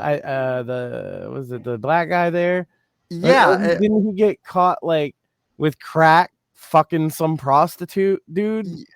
And I would like to remind the DeSantis based, I guess.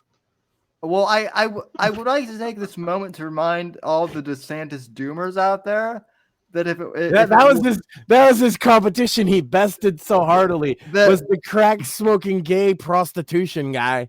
Well, no, but once again, in his magic fairy boots. Once again, I'd like to remind the DeSantis doomers that if Trump hadn't endorsed DeSantis that first time, DeSantis would have lost to that guy. To the gay. So I have a totally disastrous DeSantis in his magical fairy boots. That's my Christmas story, ladies and gentlemen. Yeah. Just to answer, I think someone who's watching now. Morpheus. Oh yeah. Yeah. What's up, Morpheus? So I got pinged on the Twitters, or I got cheated at. So they're trying to find my game on Steam, and that's a pity that I see that they've further whittled down the Greenlight graveyard that they had. So you had that game is not made yet, and now I gave myself until the year 3000 to publish it. So you might be waiting a little bit. Yeah. But I wrote a particle sim when I was in high school. Well, it sounds like kicking around, fucking side project kind of deal, no? Yeah, and it's basic. You have a repulsive and attractive field, so you get a little swarm behavior, and you get it kind of has like a friction thing, so they kind of group up together. You can get little orbits. Physics and gravity fucking shit is my jam usually. It's really fun to fuck with, but it also is a little annoying to shoehorn into the Steam API. So with the small amount of time that I had available to me to kind of try to cobble that into a thing before I had to go on to grad school.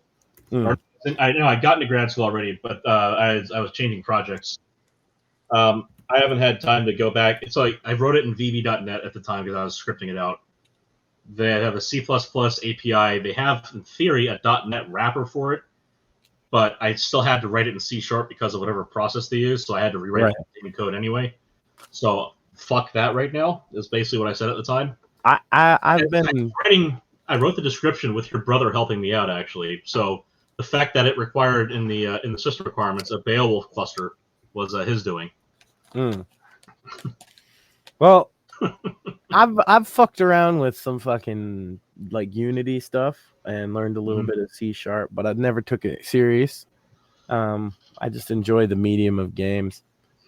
So it was greenlit, by the way, but it was as they were closing Greenlight as a thing on Steam. Yeah, now because it's just like $100 and you're on, right? Exactly. They were preparing for that at the time. So I was in the last batch to get greenlit, and I think they basically just said fuck it, and they just greenlit everyone because there's no fucking way with the feedback I was getting, because I treated it as a joke and people were upset. And I thought I'd marked it as free to play because that's what I intended, was just to release it for free.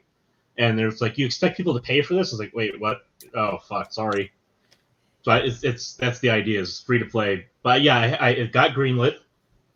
I went through all that, like the license shit in the background, and then found out that the whole API thing is annoying. And so I haven't actually done it yet because I don't have time yet. But eventually it'll happen. And then I already have the whole, like that whole thing where you pay to put it up there. Like all that's already done. So like it's got its slot in Steam's backend. It just doesn't have a game uploaded yet. Oh, that's pretty cool. I always liked the idea of Greenlight, but they were right. Yeah. It became cancer. Dude, it became ass cancer. It's better to just say $100 and whatever, even though that's still kind of cancerous with it's scaled I filter okay most for of a that while. out. Like their filters have gotten really good on Steam, I think.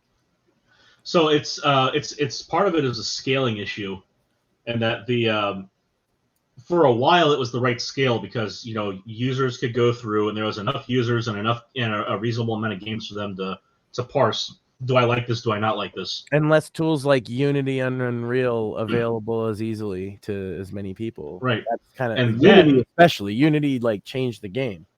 Yeah. Then there was an explosion of bullshit. Yeah. Exactly. That's how it changed the game. It made everything worse. Your queue to review was just a bunch of nonsense of the same grifty crap over and over again. Mm-hmm. So the whatever genre's hot, parody game, the barrier to entry was way too low, and the crap volume was way too high for the distributed nature of crowd filtering. So there's too many games, not enough people to filter them through and say which ones are good or bad. And then they said, okay, $100 it is, and we'll see how that if that lowers out the volume of crap, and it did kind of work. And then everything kind of started getting microtransactions out of nowhere. That in combination with them introducing like really intricate filters. For me personally, I use the filters. Yeah. I filter anime. You know why? Don't like porn games. So sue me. If you filter anime, you never see porn games. Because that's how it is. I don't like fucking anime, so it doesn't bother me to just cancel it. I'm not gonna play an anime game. So Max, not all anime is porn. I know, but enough anime is porn that my filter prevents porn if I just check no anime. God, you're just like Bats from our group. It's constantly no Jap shit. It's like, yeah. I don't even mind Jap shit. Like, give me some old samurai flicks or like some like. Well, what I say is Robotech was an American anime, and Japan can learn from it. Yeah. I mean, Robotech better than Voltron. Like, I fucking love Godzilla. Like, I ain't gonna. The old kaiju shit's hilarious, man, and sometimes it's good. So I hope that answered Morpheus's question. I was trying to figure out how to type out an answer that was reasonable on Twitter, and figured I saw his name in the live chat. I may as well just go ahead and interrupt. All conversation to answer one question like that. I wish I could filter porn on Twitter better too, but that seems to be impossible. You don't like having random. As long as I'm friends with people like Sam and Morpheus. Well, I mean, the fucking dirty perv shot fucking AEW girl things that they're always reading. Sam. Oh, we put you on the hot seat now, boy. Did you or did you not repeat over and over again the process of the who would you ship me with thing until you got Sky Blue and then you stopped? No, I updated it. I updated it. Who'd you get after that? I got one of the Kardashians. Oh, yeah, I saw that. But the last one you posted chronologically was Sky Blue. And you said, oh, you guys are going to bust my balls at my wedding, right? And what did I say? I said, I'm going to bust your balls for hitting the button until you got the one you wanted. It was who would you ship? Yeah. And Sam pushed the button like 3 or 4 times until it came up the AEW chick that he's got a crush on. To be fair, though, I have updated. My wife as an impartial judge says that's cheating, Sam. What's the first one you got chronologically? Was it Kim? No. First one I got was Sydney Sweeney, actually, who, by the way, all right. I don't know who that is. Neither do I. That's what makes it so. I know what she looks like, but I don't know what she's been. I don't know what she's been in at all. Okay, Craig, who would you gay ship Sam with? I don't think I have the mental capacity to fully imagine that scenario. I'm thinking about it here. I know that's a long way of saying no you. Matt Damon. Well, I mean, yeah, Sam. Make it happen, chat. Morpheus, you're out there. You know what Give though? me some Photoshop together. Sam and Matt Damon like eating ice cream.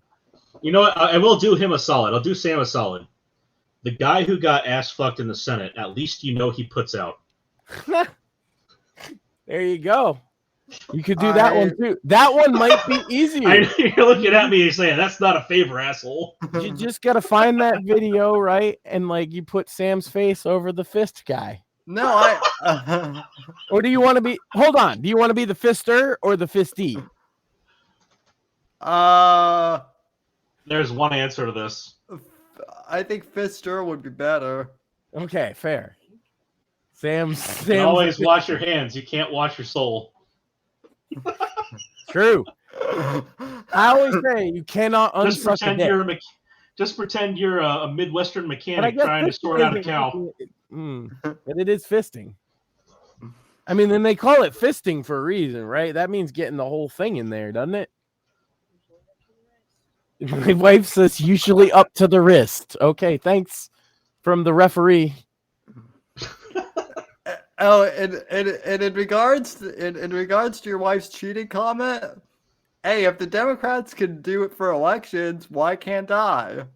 There you go. And if Bill Clinton can smoke the evidence.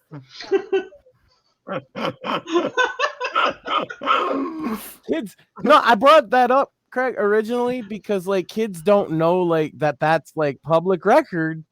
Actually, what happened? Fucking. Well, it's kind of like it's Finger public banged her record with that the cigar, and then he smoked the whole thing. And kinda, nobody kinda stopped like to think also, about how fucking gross that is. It's also, I mean, how much do you think it smelled like bread in that office?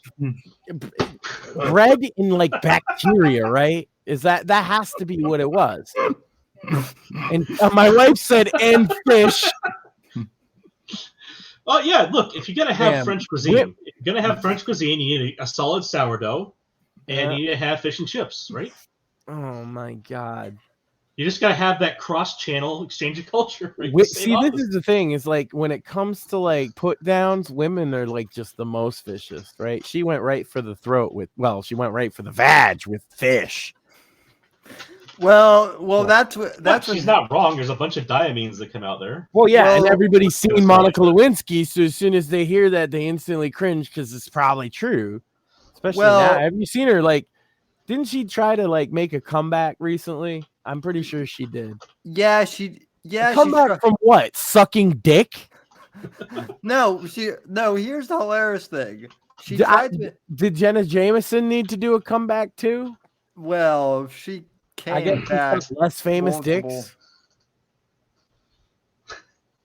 I mean, speaking of public record, it's a matter of public record that JFK was hanging around with the floozies at the time too. Mm-hmm. Oh yeah. And that's the thing, being part of like he was a family man. That several Irish families community, man. That's all they have to fucking talk about is all the different broads he was banging in Massachusetts long before he got to fucking Washington. And then he was the famous young hip guy. He was like his fucking oh my god. What's her face? His wife reminded me of fucking his wife was a trophy wife. She was like they had like basically she had to accept it was an open relationship because he wasn't gonna be faithful. So you want to be first lady? He's gonna be banging Marilyn Monroe. Fuck you. You just reminded me of the fucking so this is and then he gets like, shot in the head. Required, oh my god. Required internet lore for all the newbie children out there that need to be taught the ways. If you don't know what the most offensive videos is, then you need to know because you will be desensitized to all the bullshit that people cry about when it comes to insensitive comedy. Yeah. Namely that they don't get it and it's very annoying and very sad for the people that they aren't and they need to speak for them. Well, this is just better. So one of them is called The Great Dolomite Charlie Brown. And as a part of that, one of them is talking to the other. One of them is talking to the other and said, and he's talking about him fucking his way there. He's the one character says to the other, "You gotta fuck your way to the top." Well, that's because Dolomite. That's how man. I love Dolomite. And this, I was and just that is telling my wife about how like low budget like films like that used to be like organic black culture. People look at them as corny now, right? And they call them black exploitation. Right. But that shit's actually good and like raw and like from the heart. Like Dolomite's a fucking if you ain't watched some Dolomite, you missed out because that dude was a fucking legend. So I went ahead and mirrored their videos onto Odyssey. Full credit to them. The website still exists, kinda. They aren't doing a lot of new content. Well, they made it up to like 2014 or 2016 or whatever. But this shit came out when I was like in high school. This is fucking great. So here, I linked it to you guys. I'll throw it in the chat too. Fuck it. This is the mirrors on Odyssey that I put up there. So like, if something new ever comes out, I'll and I ever notice it, I'll throw it on there too. But I would go to their website first. But this all had to be downloaded like through what the hell is it's not Vimeo, but I had to go through a download mirror to get the actual file. Like they link them, and I think I copied their descriptors verbatim so you can get them yourself. What was it called? Mediafire. That was it. I had to go through like the Mediafire links to get the videos because like they get banned. This shit used to get banned constantly. Sam, bring up that clip. I wish I could because I'd already had it up just to illustrate Dolomite, and also, put his link out in the chat if you haven't. Unironically, without any I hate kissing people's ass, and I don't. But I actually listen to your podcast, and it's one of the only ones I listen. I listen to you guys and Pod Awful. That's it. Everybody else bores me to tears. So if that's the best endorsement I can give. Is that I listen to much this. Appreciated. I go out of my way, even though they don't have a large audience. The conversations are really interesting, and you don't hear a lot of interesting conversations anymore. And it's completely free, and why not? The Fake Untitled Podcast, ladies and gentlemen. Okay, also a great name, by the way. 100% credit to Evan for that name. I thought that's entirely his on brand for him too. It's so perfect. We should start streaming this. We should start multi-streaming this show to Odyssey again in 2024. Odyssey, I find that Odyssey's niche is really for nerd shit, and it flourishes in that sector, and that's kind of why I love it. As it should stay that. It should focus on that. So there's some edgelord stuff there too, but I find a lot of the best shit I find on Odyssey is science based. So some of the science YouTubers that I've followed for forever, I think a couple I even interact with on occasion, are finding their way over to Odyssey. Like Nerd Rage is on Odyssey now. Well, the big one for me was Scott Manley. I know maybe that's kind of niche to a lot of people, but as he's good. I played a lot of Kerbal. And not only did he teach me to play Kerbal, but in a fun way, I learned a lot about the physics of it too, because you have to play Kerbal. Kerbal's actually pretty realistic in its own way. Well, hold on. It's motherfucking Ramadan, Charlie Brown. But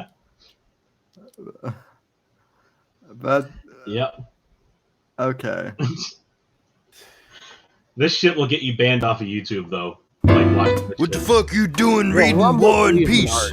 That's just the dust jacket. It's actually the Koran. Well, pimps up, hoes down, motherfucker. We gotta hit them sloppy booger bears and make bank. Linus, I'm getting out. Getting out of what? The whole business. Shit, you gonna give all this up? 8-track stereos, a color TV in every room, and all the hoes you could tap in a day? That's the American dream, nigga! Linus, I'm converting to Islam.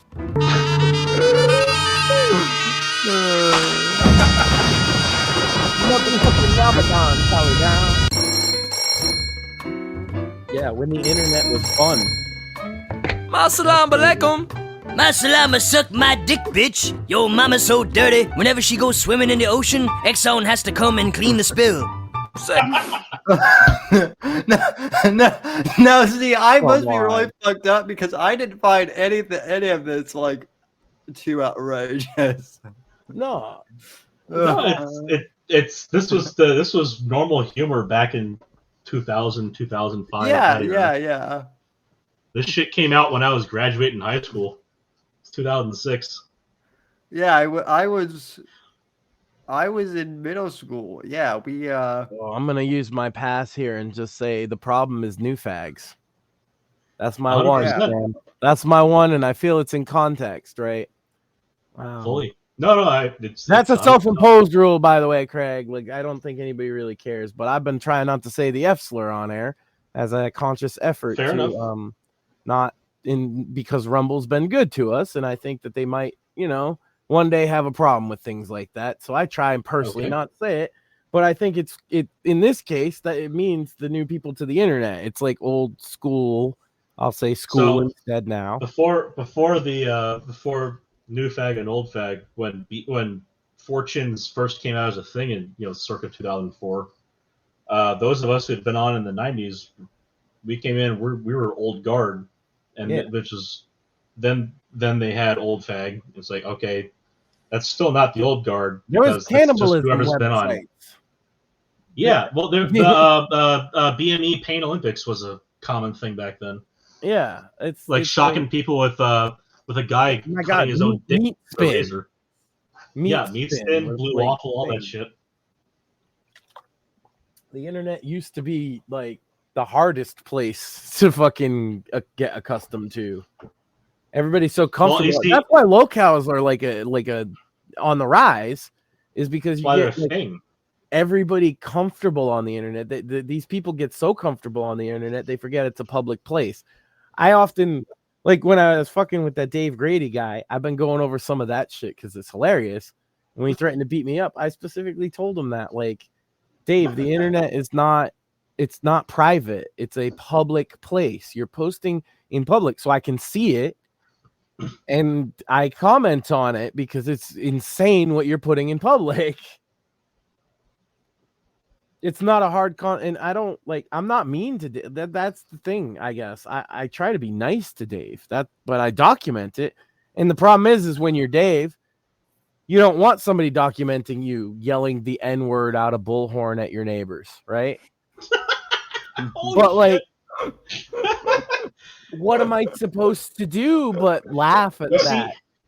You see, I want to know what the functional difference is in his mind between him doing that and the people who made this cartoon. Because I bet you it's screwed up. Whatever that wiring is probably crossed out. It's it's probably a short in there somewhere. Dave, well, my theory on Dave is that is an appropriate thing to do. Even all Dave's old trolls, and I was listening to the old footage because I wanted to get the clip of Dave saying he's gonna beat me with a baseball bat because it's hilarious. But his old trolls were telling, they even say, I am the foremost internet Dave historian because I've put together, because Dave has been a locale since before the internet. And I know that sounds insane, but it's true. Oh, that's a thing. He was a locale locally on the CB radio. He would like try and intimidate truckers. And then he would call into radio. Like they could triangulate you all the way back then just fine.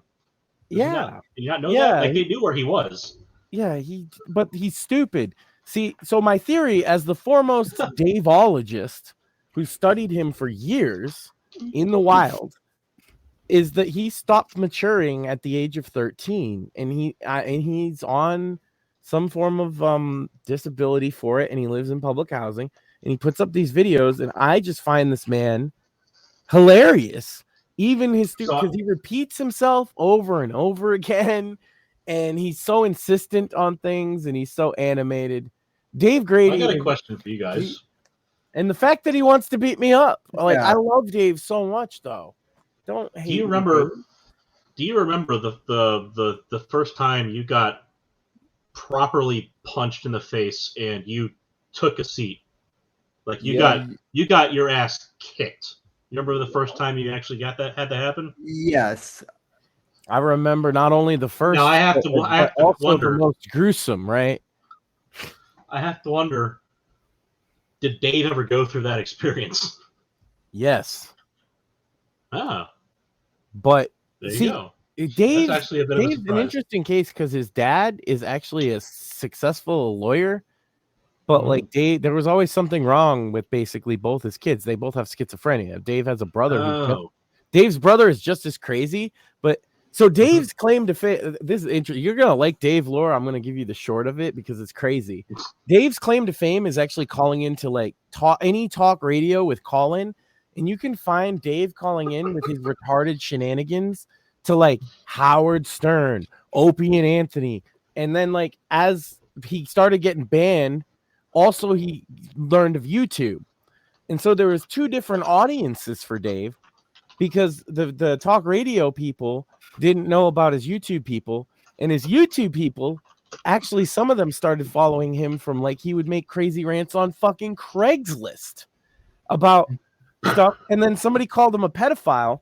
And there's this famous video. It's what brought Dave to my attention years and years ago from hearing him on talk radio say, like he would say like there's this girl in my building and she's really hot and I like her, but she tells me to go away and she says I'm creepy. So I'm standing outside of her door right now and I'm gonna leave a note. And these poor talk hosts are trying to talk to him like he's a reasonable person. But like I said, Dave has like some form, I don't know specifically, but he has some form of schizophrenia. He takes medication for it. And I can tell when he's off of it because he does stupid shit. Right. But all you can do is watch. But I find the watch fascinating when he tells the story, and these poor fucking hosts are like, Dave, here's a way that you could do things better. And he's like, I can't do it. That he always has an excuse for everything. He's the greatest guy ever because but he's not a harm to anybody as long as he's on his medication. That's what I basically do now is I'm kind of like if I show up, I tell him to take his medication. It's usually works. Wow, that sounds a lot like what Max and I did for Johnny Fox. Yeah, well, we tried to do a t-shirt. Years. Oh my God, we had the best idea ever. Okay, the first was t-shirts. I said, we'll run your whole store, Dave. It's easy. We'll just put a link in your description and we will set up an account to get you your money. And then his demand was that we had to do it in cash and send it to his P.O. box by mail. And I was like, Dave. Otherwise, the people will get it. Just give you a PayPal. And he's like, no, I'm old school. And so I was like, fine, I'll handle that. Even taking the fees and everything. I'll send it in an envelope to you, Dave. Just put the description. And he just never did. The other one was we were going to pay him several. And I still stand by this one, by the way. We were going to pay him several $100s to do a podcast with Shmuley, which I still think would be funny. But at the time, it was even funnier because it was young, 18-year-old, virgin, nerdy Shmuley. And so the idea was to have him and Dave, who is completely inept with women and has the tendencies of stalker. And he's like not accused. He went to jail because he said to his food stamp worker that because his food stamps went down, he went on Twitter and told her he was going to rape her. Because he's got problems. And then there was a time we sent him a big black dildo. I didn't send it to him, but one of my friends did. And he opened. That's been a running gag amongst my friend circle. I mean, it's on occasion classic, is right? for our birthdays to send the largest one you can find. It's great because he famously thinks he's cool for wearing sunglasses all the time, but it's because his eyes are all fucked up. So when he did the video opening them, he took his fucking shades off and looked at the camera and did a double take. And then he said he wasn't going to show it on camera, so I showed the package the guy bought, and it was like the big black 8-inch rubber suction cup with balls dildo. And then 2 years later, you could see it in the video standing up on the suction cup right next to his fan. He said he threw it out. But I swear to God, Dave still has the big black dildo that we sent him as a prank. And also, he still believes it was Ian Freeman, the former host of Free Talk Live, who's now famously in prison because running a Bitcoin scam money laundering thing, basically. Oh, so Mersh basically just stole his wearing glasses. Oh, Dave's been from- wearing sunglasses since day one, and Dave was on YouTube original. This is the thing. Dave has so much lore behind him. That's what makes him funny, I guess. No, but that's what I'm saying. Like, Well, what we Mersh were gonna stole do- his. Sam, you will be a big fan of this idea, and I don't know why, and I still want to do it. Maybe we could do it without him, but I wanted to do a Friars Club style roast of Dave Grady as a charity to raise money to get Dave more video equipment so he can make better videos. And we would all wear suits. Yeah. And we would write jokes about Dave, and then Dave gets the last word to say whatever he wants about all of us. Don't you think that would be great comedy to do a lolcow roast, like Friars Club style? Well, I think that the part at the end where it's charity specifically is meant to get him somewhere better. I think that part, cannot be stressed enough as how awesome that would be for him. Dave hates my guts and is threatened to kick my ass on many. He actually had advertised he was going to do his Dave's ass kicking summer tour. This was last summer, where he was going to go beat me up. This guy who makes fun of him called Ticklewood, who's like his friend also. Gary in Indiana, and his all-time evilest rival, even more so than me, Mook H. And he was going to drive around the country beating us all up in a big tour, Dave's ass-kicking summer tour. Spoiler, he didn't do any of that. How do you find out gas costs money? Yes, and he's poor. That's unfortunate. And so he went back to begging for $6 a month to pay his rent. My $6 a month. I have a trailer for we made like a Marvel Cinematic Universe style trailer about Dave. But the problem is I can't keep it on YouTube because A, we use the Avengers trailer music and clips from it. And B, he says the N-word like 4 times. But like my artistic integrity says that I shouldn't cut it and I should just not put it on YouTube. Maybe I should put it on like one of these other sites. The Dave Grady Universe trailer. And it's just funny because he's a longtime friend of mine, Iron Man, just came to me one day with a script that he wrote and he had voice acted sounding just like the Marvel guy about one of Dave Grady's videos where he started begging for $6 a month because they raised his rent. And he's like, $6 a month or $42 for the next 7 months. And Dave repeats himself like 600 times in a video. So I edited clips of him saying all kinds of wild shit and then put it to the Marvel movie with Iron Man narrating it like the Marvel narrator guy. But I had to leave the fucking N-word bit in because it's like the first thing he says, it's like dramatic pause. And Dave says, everybody knows I hate. It's like, I can't take it out. You know what I mean? It's like, I put it in there. But funny. Yeah, because that's Dave. Dave has a hat. There's a picture that I can't show anywhere. If you want to see the picture, join my Gilded. It's in the Dave Grady channel on my Gilded. But he had does it make him actually look like a dickhead? It's a hat he made himself and wore on camera. Oh my God. And in letters, he taped a big white piece of paper to it and wrote, I hate N. And that was his New Year's picture because his joke was everybody was wearing the New Year's hats and glasses and he's poor. So he was trying to own them. And he wrote that on his hat. And so I have this picture of Dave saying, I hate N's on his hat. I have a question for you guys. And Dave is too stupid to even know what that means. That's the funniest part of all. If you click on that search link and it's hashtag Islam on Twitter. Oh God. Are you able to see anything? Because I am not getting anything for top or latest. And it's just funny to me. It's tickling me. Oh God, we're gonna. It's like the anti-Charlie Hebdo phenomena here. He's converting us to Zog, ladies and gentlemen. That's what's happening here, obviously. Oh yeah, 100%. I'm inviting you to laugh at the fact that Twitter is afraid of Muslims. Well, I mean, y'all got some good food, so it's kind of tempting. Yeah. Although you can be Irish and get good Jewish food because, like, there's places around here that sell that shit. Obviously, There's like one synagogue in like every fucking county. You know what I mean? So, Like right down the fucking street, basically. You seeing anything? I guess that's part of the plan, isn't it, Craig? You guys are everywhere. Doing all these evil jobs like doctor.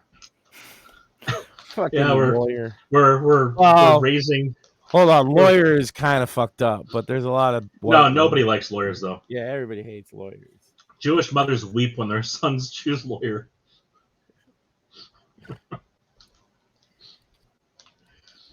Because they know eventually they're going to marry a doctor and have a divorce.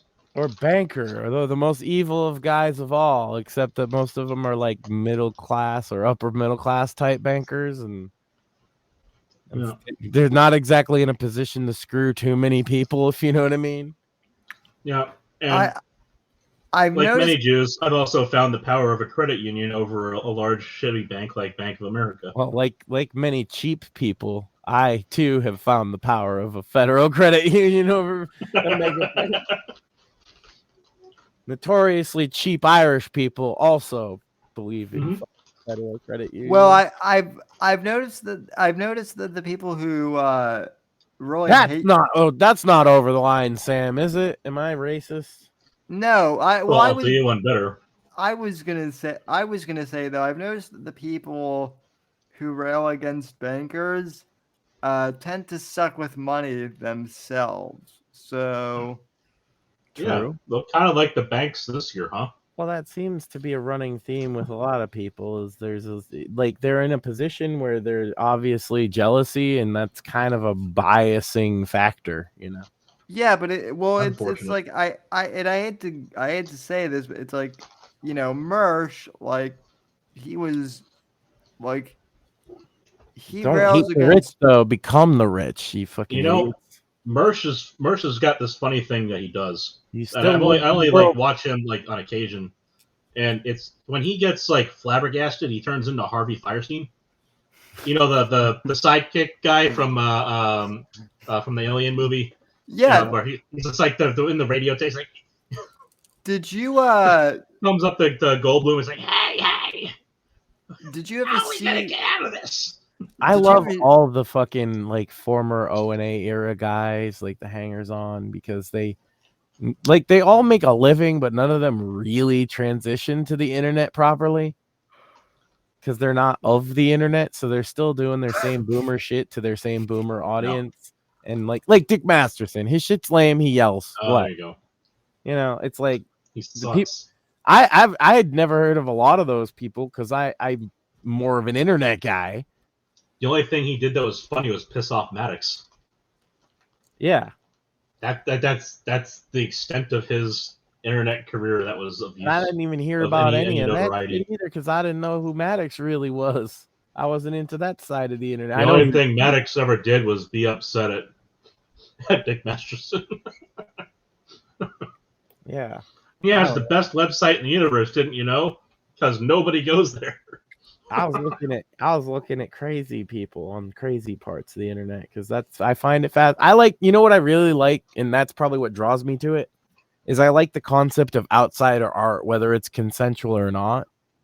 Like, in a sense, it's all consensual if you're putting it out on the internet. But like outsider art, obviously, if you're not familiar with the term, I'm not saying you, but like usually refers to people who are like mentally unwell in some way, creating art either intentionally or unintentionally. The lesser known Jackson Pollocks. Yeah. And like, but then tell you that their scribble says cheeseburger. This guy, Dice Golden, I think falls in that category for me, unironically. Like, I'm a big fan.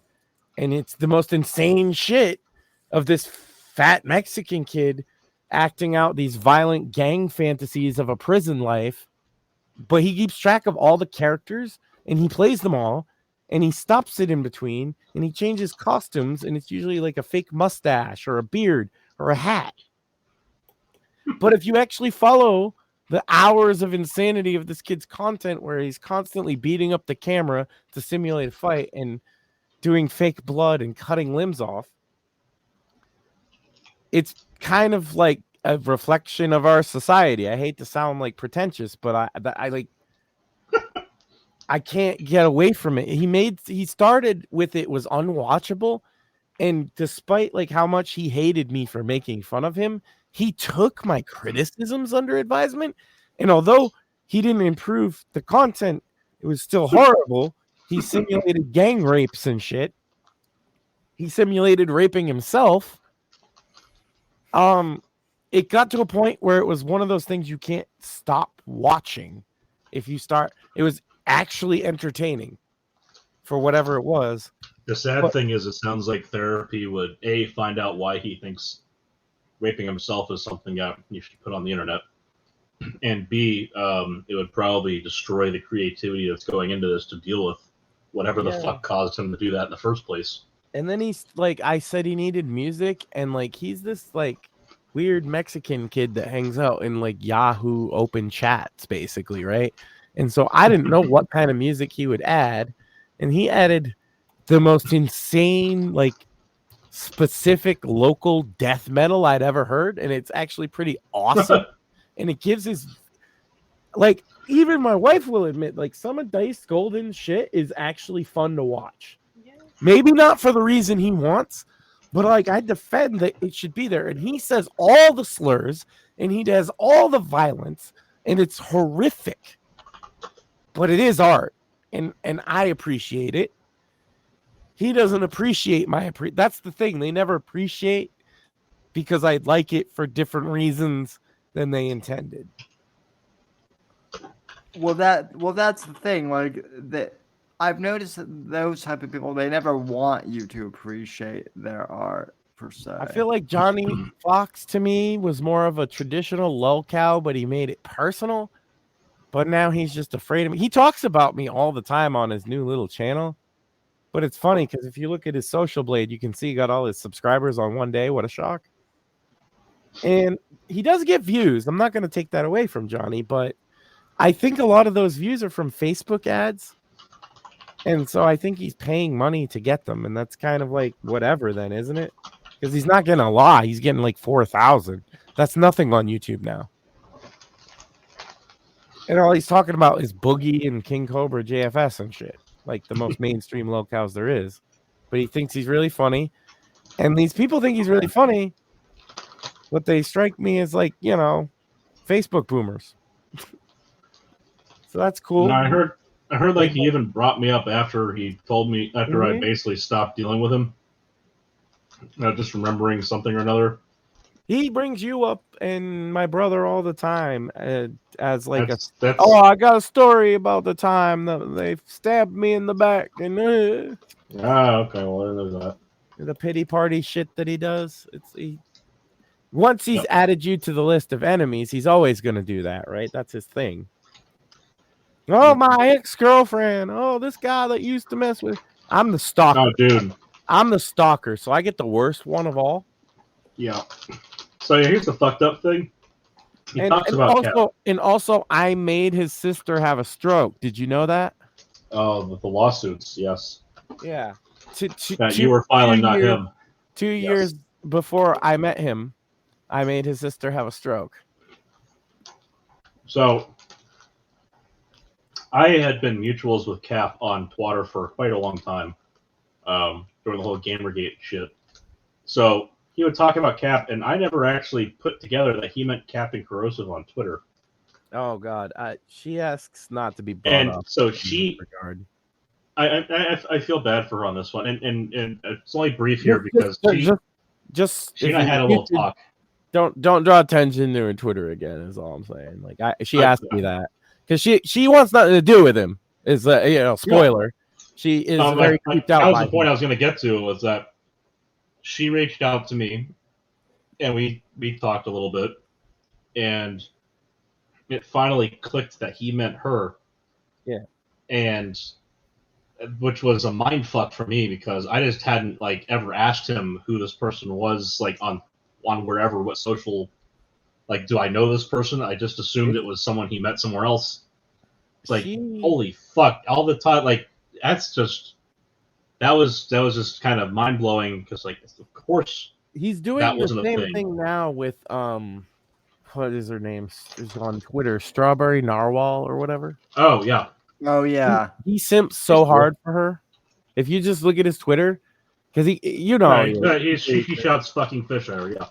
Yeah, fishy. Every fucking minute of his day. Fishy, get me the titty. Yeah, okay. He's always out for like the one. He's got the creeper thing for one girl, and she told me all about this when she heard I was doing the documentary. She reached out to me and was like, "Hey, I got all this, and I didn't use any of it because she was like, I don't want him to talk about me, so that's all I said. I gave him that message. Because she wanted to dox him straight up. She was like, oh, you want to expose Johnny Fox? Yeah, I got the goods. I was like, whoa."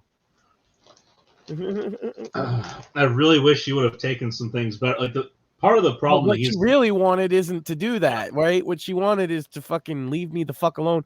He wrote a book about her and shit. It's weird. That's the thing that was also screwing with like. Did you read that book, by the way? No. He killed her. He killed her in the book.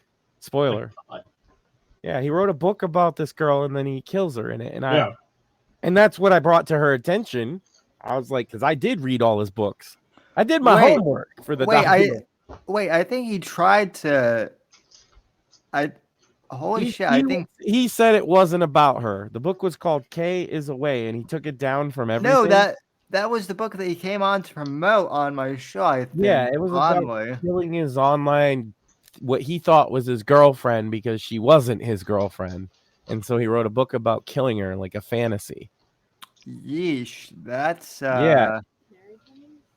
Yeah, she's married, and she was very explicit with him from the beginning that she had no romantic interest in him, but that she felt.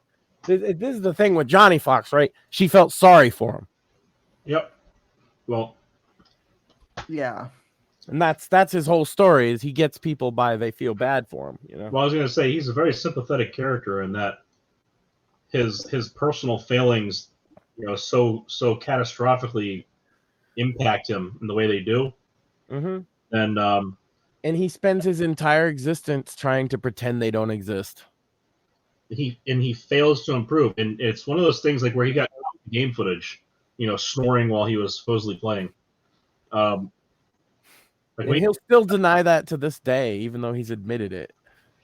When he got hardcore caught with that, and Templar came in from the DDM sort of like when DDM got wind and they came in and just like ravaged him online over that shit. Yeah. That was traumatizing for him, and it should have been. And I finally, like Max and I had him in conversation, and got him to come around to the point where we were double X Max. It was also at a point where the very legality of Let's Plays was like a topic, right? Right. And here he is, like some people were saying to do a Let's Play without commentary like that, because it wasn't even a Let's Play. He stole long play footage. It's a long play, right? And people were debating at the time in those days the DMCA validity of a long play itself, right? And let alone Let's Plays, because it's not a commentary playthrough at all. It's just the game, and it's the whole game. Playing. And he just put it on, and he fell asleep and snoring, and so he stole not only like if you argued that they stole the game somehow IP by doing the long play, he stole that guy's gameplay footage and just fell asleep and thought like nobody's ever gonna say anything about it. Like when DDM came in and Templar being the asshole he is, and they proved it with like frame by frame pixel, like you can just see it in a second. They caught him cold, and it should have been a knock to the head to square himself up. And your brother and I thought we had gotten him like to a point where he was accepting this and he was going to learn from it and do something different.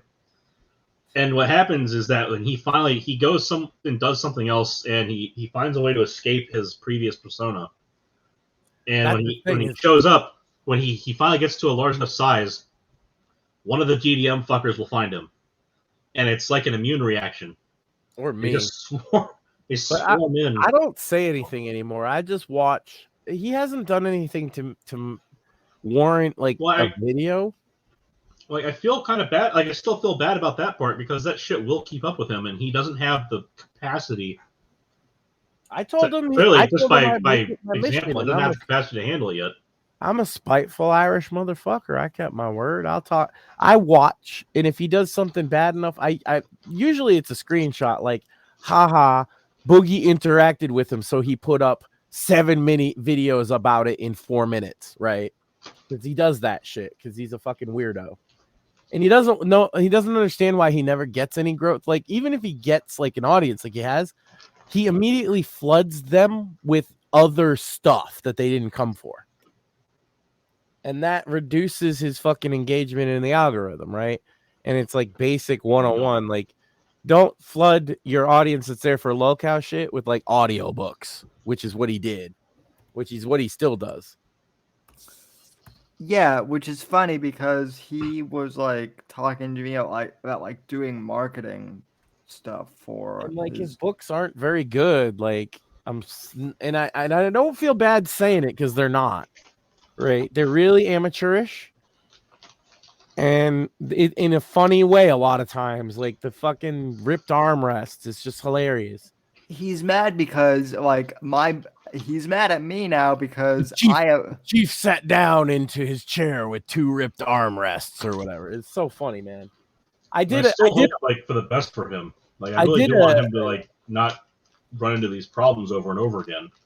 But especially after telling me that I'm not his friend, and I haven't, and I never was, like that part, it's just kind of like, well, I don't know why I spent my time trying to help you like that. Then, yeah, that was well above and beyond common courtesy.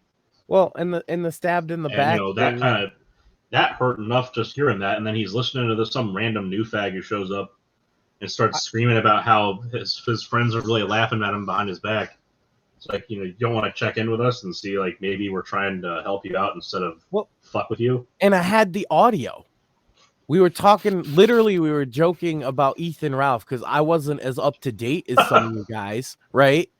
And that's so you guys were filling me in on what a scumbag Ethan Ralph was because that's not really my side of the internet. And and then he came, the friend, his bestest friend in the world now that he met a month ago, said, the guys are talking shit about you. It was literally about Ethan Ralph. And I had the audio. I played it on my show just to prove it, right? But Johnny was insistent that all his best friends had stabbed him in the back. And then he doxed me at one point. It's a whole dramatic thing. And all I said is, Johnny, just grow the fuck up.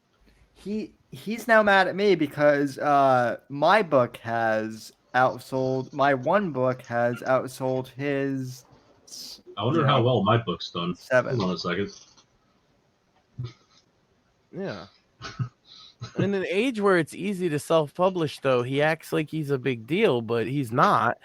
And his books are mediocre at best, and they're amateurish through and through, right? Well, that's the whole thing, too. Is some of them are disgusting, childish, like I said, like he rapes and murders his ex-girlfriend in that book. I forgot that he raped her first. So mine isn't self-published. I don't know how I check like the stats on it. Let's scroll down here. Yeah, it's might blow. I hope so. Anyway.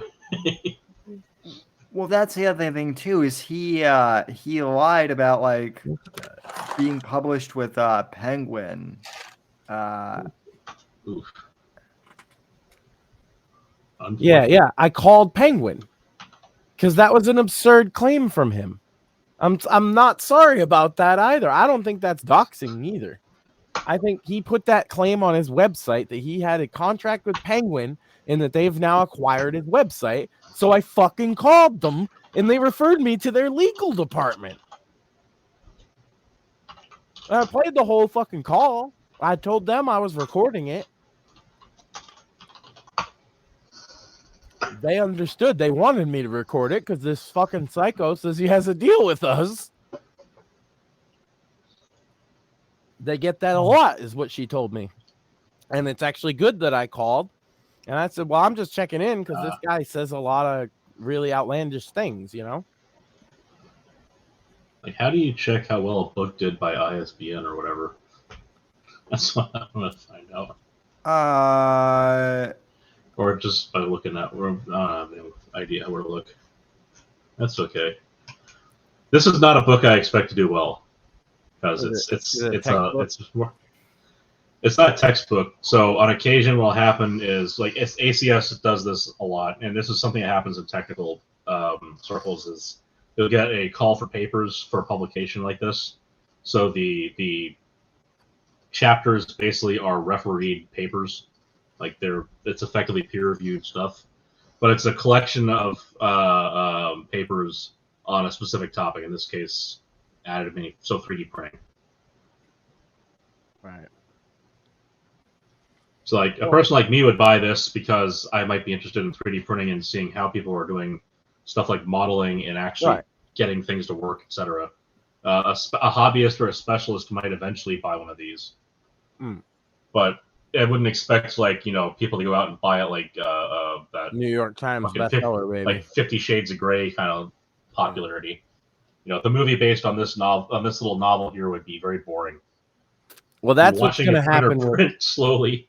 That's what's going to happen with Sam's book. It's a spy thriller, actually. Pretty dope, and it's part of a trilogy. You can buy it on his shop on Amazon. Yeah, and so it's basically Born Identity.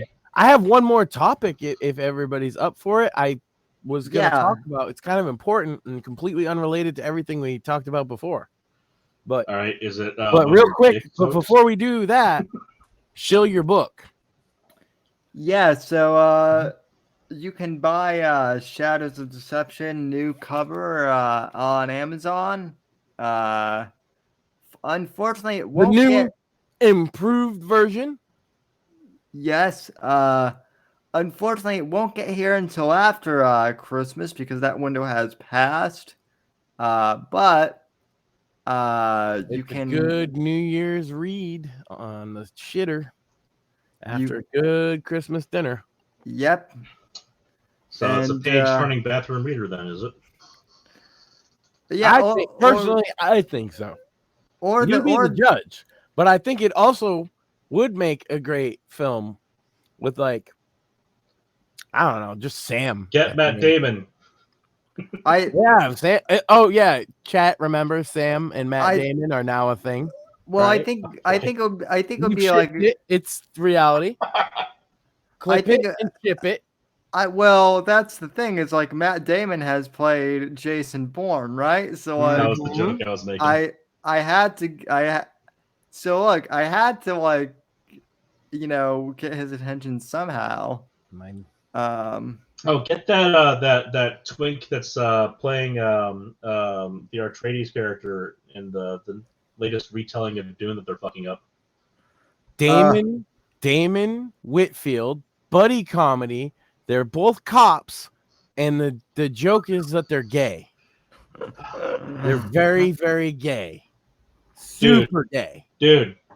Cameo just for the meme. 1980s parody gay. Cameo for the meme. Donut operator. Yeah. And Matt Damon's giving Sam a lap for the gay dance. joke, not for his actual need to go over what you're doing in the show. Sorry, baby. She said not to dance. I apologize, audience. Merry Christmas. So, okay, one topic. Words are not enough. That is not a substantive apology. I demand reparations. I guess 40 acres and a mule. Build me a synagogue, bitch. Right away, master. Okay. It's because it's a serious topic for men, I think. And I have a friend that kind of none of you would even know, but he's anonymously kind of informed me of a problem he's having that I think is worth a discussion. And it's kind of serious, but it is a little uncomfortable. Is that he's been married a couple years now, and they're kind of getting serious about having a kid, right? And they went and got tested, and he found out that the problem is actually him, and the problem is that he has a low sperm count and he has low testosterone, and he's like a 32-year-old guy, kind of an artist type. That's why I know him. Obviously, I'm the fucking guy who knows artists, right? Fucking he's into art. He mostly keeps that to himself. He's like a working stiff, right? Right. And he's a nerd, so he plays like Dungeons and Dragons. And so of course I'm the guy he's gonna come to ask, like, do you think there's anything I do to like raise my T? Because like I'm like a Work pro out, masculinity and then when your guy, body- right? Work your ass out, and when your body demands it, give it red meat. Red meat. That's the first thing I said. Red meat. but Work out. Don't just cram red meat. That won't do it. You have to be working out, and your body has to be demanding it. And remember, he's a married man. So the third thing, and I think this is a pillar of success, especially for a married man, is no fap. And what that means is, if you're a married man, you can have sex, right? But it's about, if you're gonna come, you come in your wife that you're trying to impregnate, and that's it. If you're trying to have a kid and you're masturbating, then you have a problem. Yeah, like no fap, and even if you're not trying to have a kid, if you're just trying to raise your fucking teeth, right? I was gonna say that's one of the things that it does is it will lower your testosterone. Yeah. Not by like a giant margin, but like if it's an everything counts kind of situation, like it sounds like, that's one of the things that counts. But it especially just on the functional basis, trying to have a kid means it has to get in her. That's what I mean. If you're doing the I'm changing my ways thing in conjunction with that, it's gonna raise your teeth, right? So you've been, I didn't ask his jerk off habits. I just say, hey, this is the way to because I've been advocating the no fap for a long time. Actually, we did the no fap challenge. Gentlemen, if you have not tried it, it's pretty simple. 30 days, whether you're single or married, it doesn't matter. Sure. The 30-day no fap challenge. It's a test of your fucking will. It really is. And the only you don't even need to share the results. It's an honor system, obviously. But like, can you go? Well, it's like running track. It's like running track. It's all about PR. It's not about who wins the races in between. Especially if you're suffering from low T and you're really serious. And he is. He loves his wife. Sure. They lived together a long time. Well, so another thing about the whole they met sex in thing, high school, right? They've been in love for a very long time. They went to college, and long distance even stayed together, right? And they've been through it all. And she really wants a kid, and he says he wants a kid. And I don't know. Sometimes, being his friend, I kind of have doubts if he does. He's a little immature. But other than that, and that's what I mean. I think that part of it is he's a little immature. So he has some immature habits that we can all, as men in modern age. Here's another thing to say about it to him is that your body. So like masturbation, just considering it as an evolutionary strategy, your pipes need cleaning. That you need to get the poison out in order to have a healthy prostate. Right. And that's something that men should know early on. It's one of the reasons why I would say, like, especially for a person who's not in a relationship, for a guy who's not in a relationship, getting it out on the regular is fine if it's not like every 5 fucking minutes, Well, and but if you're in a relationship with a woman and you're trying to have a kid, like that's very specifically something where you should not be doing that, because you should be clearing your pipes with her. Like that should be something that you routinely do. Feel free to correct me, but I've heard this is what I understand from what I've heard and read is that also there's a hormonal problem, and I believe it's cortisol that is produced when a man masturbates that causes it, because it's a stress thing of you're not coming in abroad, because biologically that's what you're wired to do, that can be mitigated simply by the presence of a broad. So that's why I say it's easy as a married man to go on a no fap. And the other thing he even said, oxytocin also helps there. Oxytocin is the opposite. It's the cure to it. Yeah, right. You get the stress hormone by jerking off. Women, in touching women, produces oxytocin, which counteracts that, right? This is good for you. So you're a married man. I don't necessarily, the advice for a single man would be different, right? But he's a married man. And even his wife has kind of been complaining he doesn't fuck her enough. And I'm like, yeah, that sounds like it's all related, man. And that means and here's something that I would posit. Gentlemen, you gotta please her, man. It's not just that. It's that it's not even like if he's clearly he's probably in the mood at certain points, but he has to you can't wait for that to come to you. Oh no, there's been cases. Even if you even if you just start talking it in the abstract and then move directly in towards initiation, he should be initiating because that's what she's waiting for. But it's gonna take like I hate to sound like new age hippie, but like kind of a holistic approach to like. Yeah, well, there's other stuff. Yeah. Yeah, and I even said maybe maybe get a manlier hobby than fucking rolling dice and D&D. I love me some D&D. So I don't like going to the maybe go outside the fucking gym and stuff, but like going for walks is here's what happens when you stress your body and you start breaking down muscle. Your body craves muscle in the diet. Between those kind of times where you go out and you like do bulk building or you do like rather excessive aerobics, you should be eating a lot of fish and chicken to keep your meat diet up. You're not going to be craving red meat at that time. That's fine. You don't eat red meat to get in the mood to work out. You work out to eat the red meat. See, I had a heart attack, right? So I kind of take it easy on the red meat, but also, gentlemen, I just got my test results back, and it was like a 2.1, and the average American male half my age is like a 1.3 because the testosterone levels have just dropped through the fucking floor. And there's things you can do, especially, like I said, as a married man, one of them is, if you stop jerking off, I was like, I don't even need to know about your habits at all. I'm just telling you, that's the first thing you cut out. Eat some red meat. It's also weird that it's a thing, but clearing out your system with your wife is something that will keep your testosterone steady or raise it. And if you're doing the no fap, eventually, even if you're not interested to begin with because of your low T levels, as you go through the no fap, you're gonna want to get your cummies eventually, and your wife's butt's gonna start looking real good, gentlemen. This is how there's basically two ways that you can reduce your risk of prostate cancer as a guy. One of them is to make sure that you're routinely passing stuff through your prostate and using that muscle properly. The other way is like, I'm talking decades long, 100% abstinence. Those are the only two ways that we basically know of right now that you will reduce your risk of prostate cancer. If you're like, going no fap for like 3 months, and then you just kind of lay into it.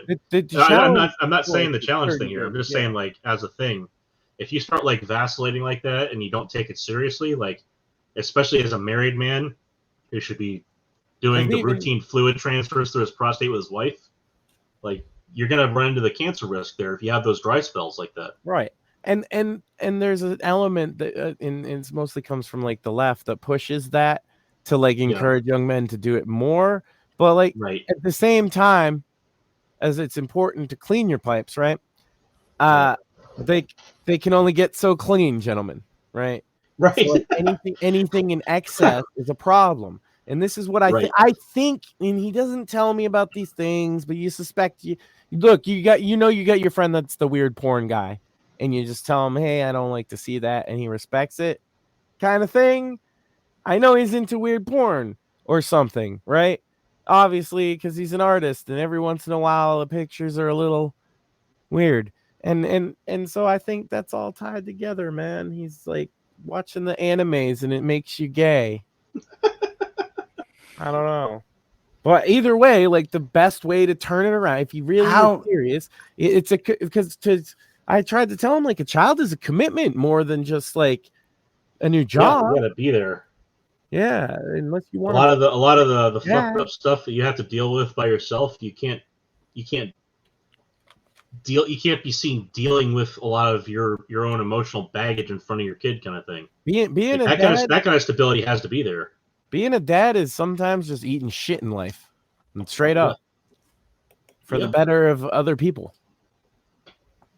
There's no 100%. Other way around it, but it's beautiful at the same time, and I wouldn't trade it. And if you have a wife that loves you, you can confide in her about these things, and then still deal with it. But like, you can deal with it. You can deal with your problems together well enough to not make that a part of your kid's life.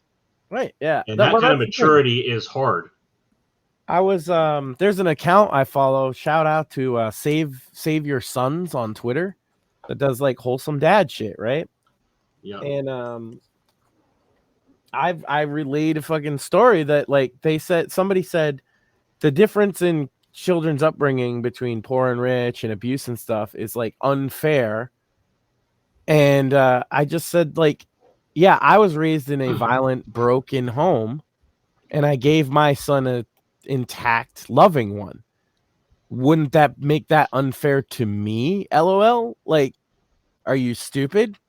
Well, you know what's interesting about that is that such a dramatic transition is not very common.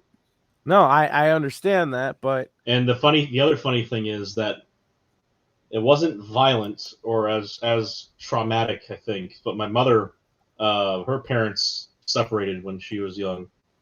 But in her teens, basically, is when she ended up coming down here to Florida from up there in Brooklyn. And my dad, I think he basically had to see his dad, go through the hospital and die. And his mother died, and so he pawned at 16. He pawned his high school ring for gas money and drove a motorcycle from Hightstown, New Jersey, down to Florida. So a gold ring was enough to get you enough gas to get from up there to down here, and then have enough for like putting down a deposit on a cheap shit rental place to find some work and do construction.